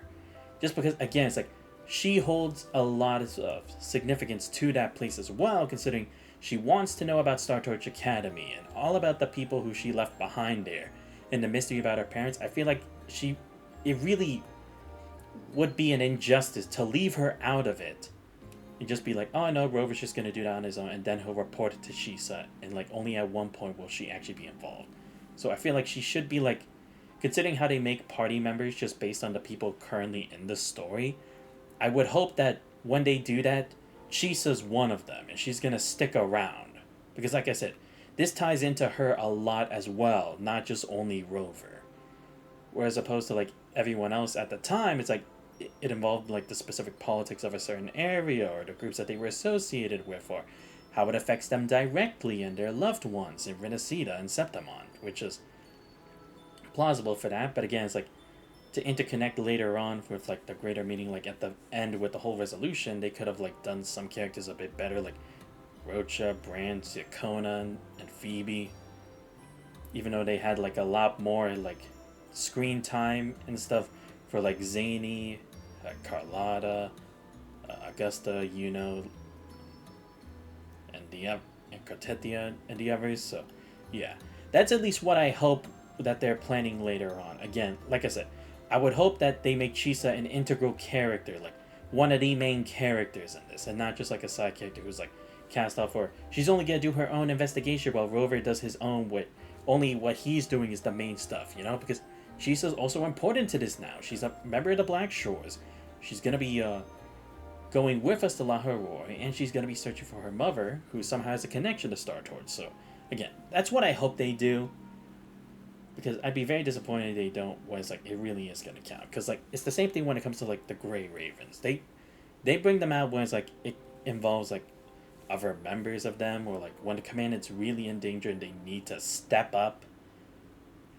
So I really hope they try to go about that in the La Haroi arc with Chisa going forward. Because like I said, it's like I think that will also help bring more people to really like Chisa more, especially if she's mainly supposed to be a supporter for the new characters for La Haroi /3.0, more so than the 2.0 Renacida Septimon characters like the Cartetian, Chakota, and Phoebe and Zany teams. That's why at least I hope that they go for, and that's like the direction they're aiming for. Because otherwise, it's just gonna be wasted potential for Chisa. She's just gonna be like a one-off note, and it's like I really don't want that. We don't want it to be like what they do for Star Rail, like they almost completely forget about them. It's like the only other time will be the finale, right? Because that was one of the ups for Renacida, that they brought in characters over and over, whether it be like as background characters or they're part of like the inner workings and behind the scenes stuff going on in the main story, to at least show that it's like they are still like part of this city too, and it does affect them, So that's at least what I hope for that going forward. Like I said, I think it'd be awesome if they like have Chisa as a permanent party member along with whoever else we're going to be interacting going forward. So it's like it'd be 3-man parties instead of just like Rover and a new character. Again, not only to get more people to play as Chisa, even though they don't have her, but also just to maintain that sense that it's like Chisa is invested in this. She is a main character for this. She does hold significance here, and not just because like she's Rover's girl, or just because it's like it's only for the stuff about her mom. But it's like, again, she also wants to know what happened to La Haroi, because she was there, but then she just disappeared because of the Void Storm.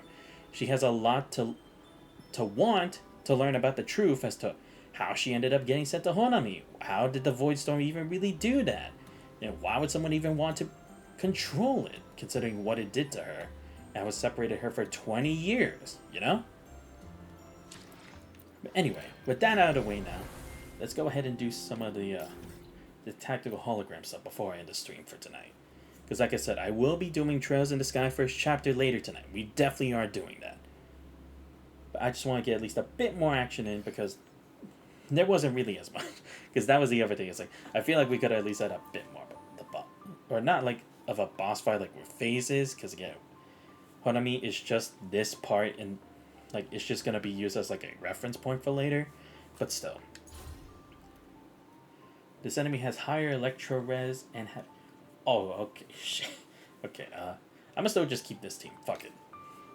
Because yeah, it's not even like I use Chisa as like my main thing anyway. Like, she's not my main TPS anyway. Diminuendo. Wait, what the hell is even that supposed to mean? Wait, what kind of accomplishment was that? I don't even know what it is. Dude, what the fuck did I even do? I don't even know what I did. I was just like, okay, time to QTEs, right? Alright, let me see what the hell that was. I don't even know what it was. Let's see. Okay, walk with Chisa, yeah. Close to home, okay. And again, like I said, it's not that I dislike the moments where like connecting with Chisa, because those were done really great. It really did feel like a romance anime. But again, it's like using so much of it from that kind of thing, it's like you have to remember you're supposed to like appeal to like a wide audience. Don't try to make it like a singular thing and think like everyone's gonna go with the flow of it, you know? I mean, I like a romance anime. Hell, I've watched stuff other than like the mainstream stuff like Kaguya-sama Love is War. I watched stuff like what was it called? Golden Time. Yeah, I watched Golden Time. I watched Nisekoi. I watched Snafu. And we all know how Nisekoi derailed a lot, especially in the manga. But aside from that, it's like I loved Snafu. Golden Time was pretty great for me. It's like I just hope that it's like if they're gonna try that again, it's like know what kind of game you're on your audience. Not to say you can have the romance, but like at least those referencing with like the points that they try to do similar to an anime, just don't go too hard. Okay, what was this other thing I got? Yushikun is that? Oh, okay, just that? Oh, okay. That wasn't really important. I thought it was like something cool I just did, but nope. Just something basic. Okay. Alright, well, let's go again. Round 2.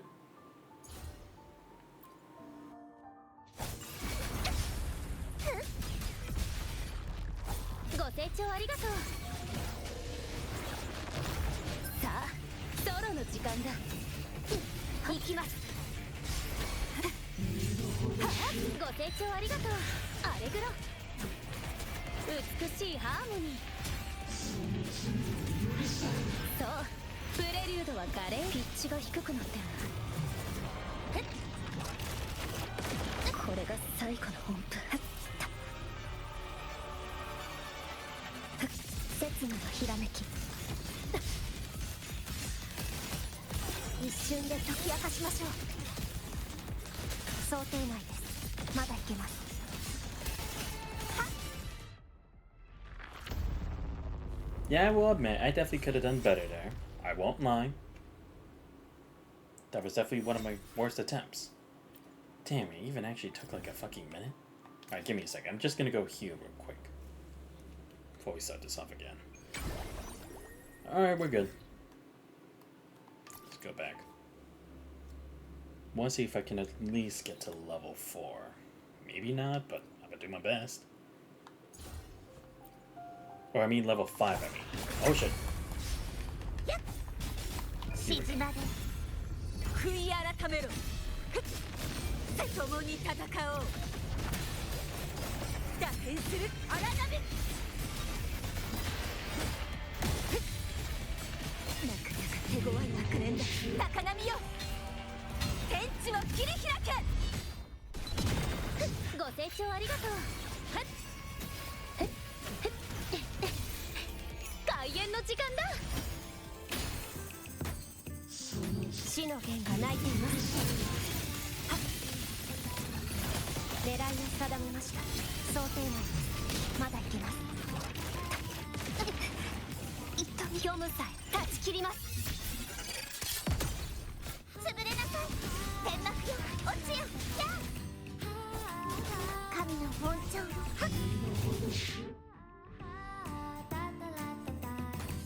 Okay. Did a bit better there. But I also could have done better with my dodges. I know. And also the counters, because I did try to counter at least 2 or 3 times there, but I realized I only countered, I think, only once. If I'm... Yeah, that's if I actually did. Fuck me, okay. The level 4. Okay, Tidebreaker. Vibration strength reduction from intro skills is decreased. Of fucking course. Increase for counterattacks and intro. Of course. Okay, so countering. That's gonna be my main thing here. Wait, what? I was about to say, what? Cheat moveset already? Oh. Oh, it's gonna cross. Damn it! I missed the time for the cross. Nope. Yeah, I was alert this time. Oh, shit. No. Nope. Go. No, I thought I was ready for that X slash. Clearly I was not.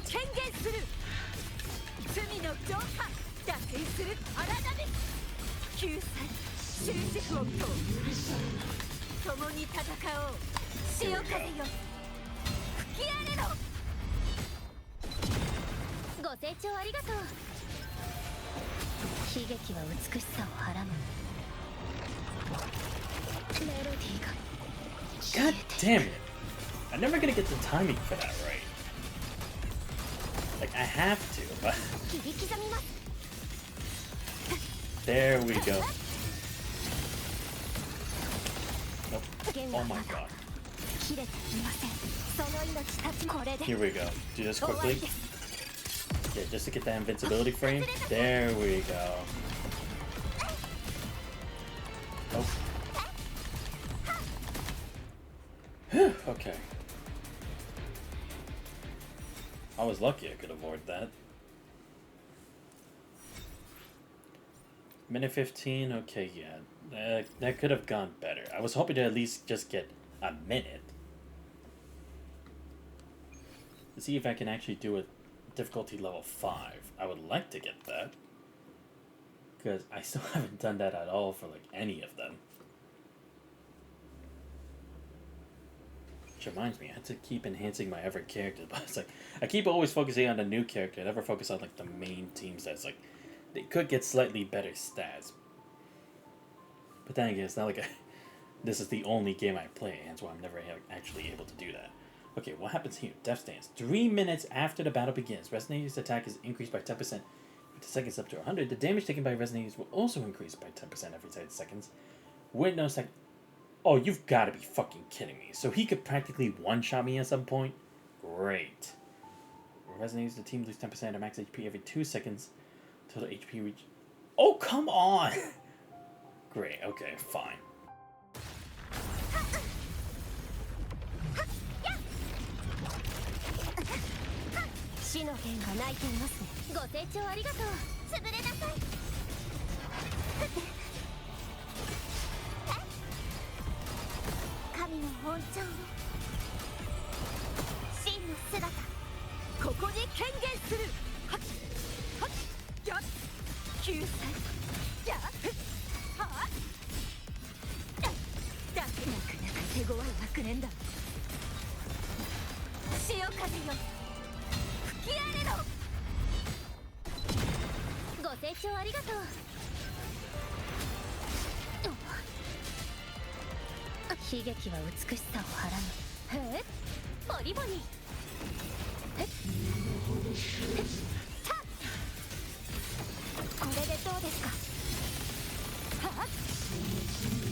Sorry about that. I didn't answer the door. And I'm probably dead from this. Yeah, there's no way I'm winning this.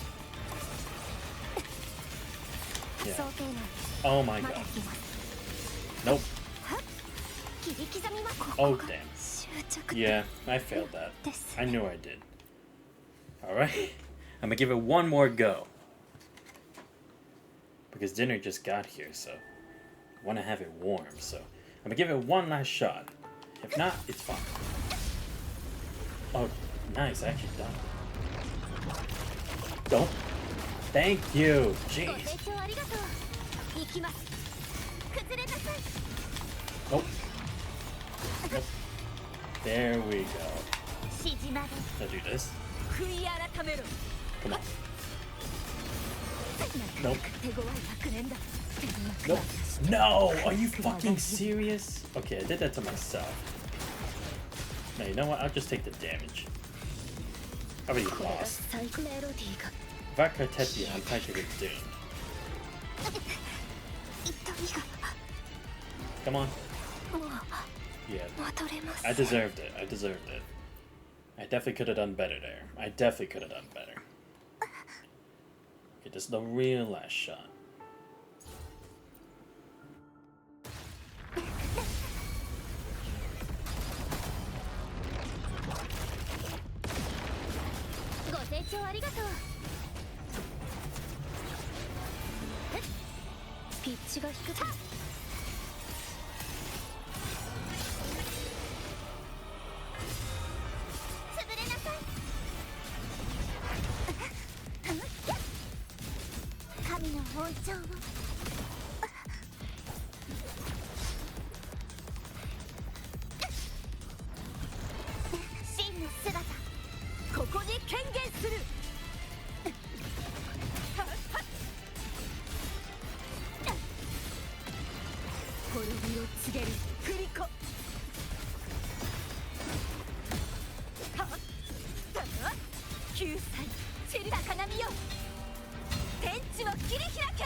Okay, not my best fight, but I will take that. Okay, at least I did get a good number of counters in. Not as much as I would like, but hey, it is what it is. That definitely took a lot out of me. But alright, but that'll be a good place to end the stream for tonight. What a dub. And his altered Cartetia. Let's go. But anyway, I hope you guys did enjoy the stream for tonight. Again, at least leaves us a bit more of a surprise for what we have in store for 3.0. But like I said, those are my thoughts on it. Won't change otherwise. But again, still, do like Chisa nonetheless, don't get me wrong. Doesn't give me a bad impression of her or anything, but again, just feel like they could have tried to establish the relationship a bit better with the whole process of it anyway. But yeah, like I said, I will still do Trails in the Sky first chapter later tonight. Probably in a couple hours, honestly, because like I said, I want to have my dinner, want to relax a bit, and then go through with that. And see how much far we can get in the tournament. But anyway, if you guys did enjoy the scene but not already found the channel, please make sure to leave a follow. Much appreciated. Check out my YouTube channel where I post the VOD, subscribe as well. Join Discord, you guys not already. Links to all those are on the channel. But this has been Xantos Advice. I hope you guys have a great rest of your night. See you guys next time. We're out.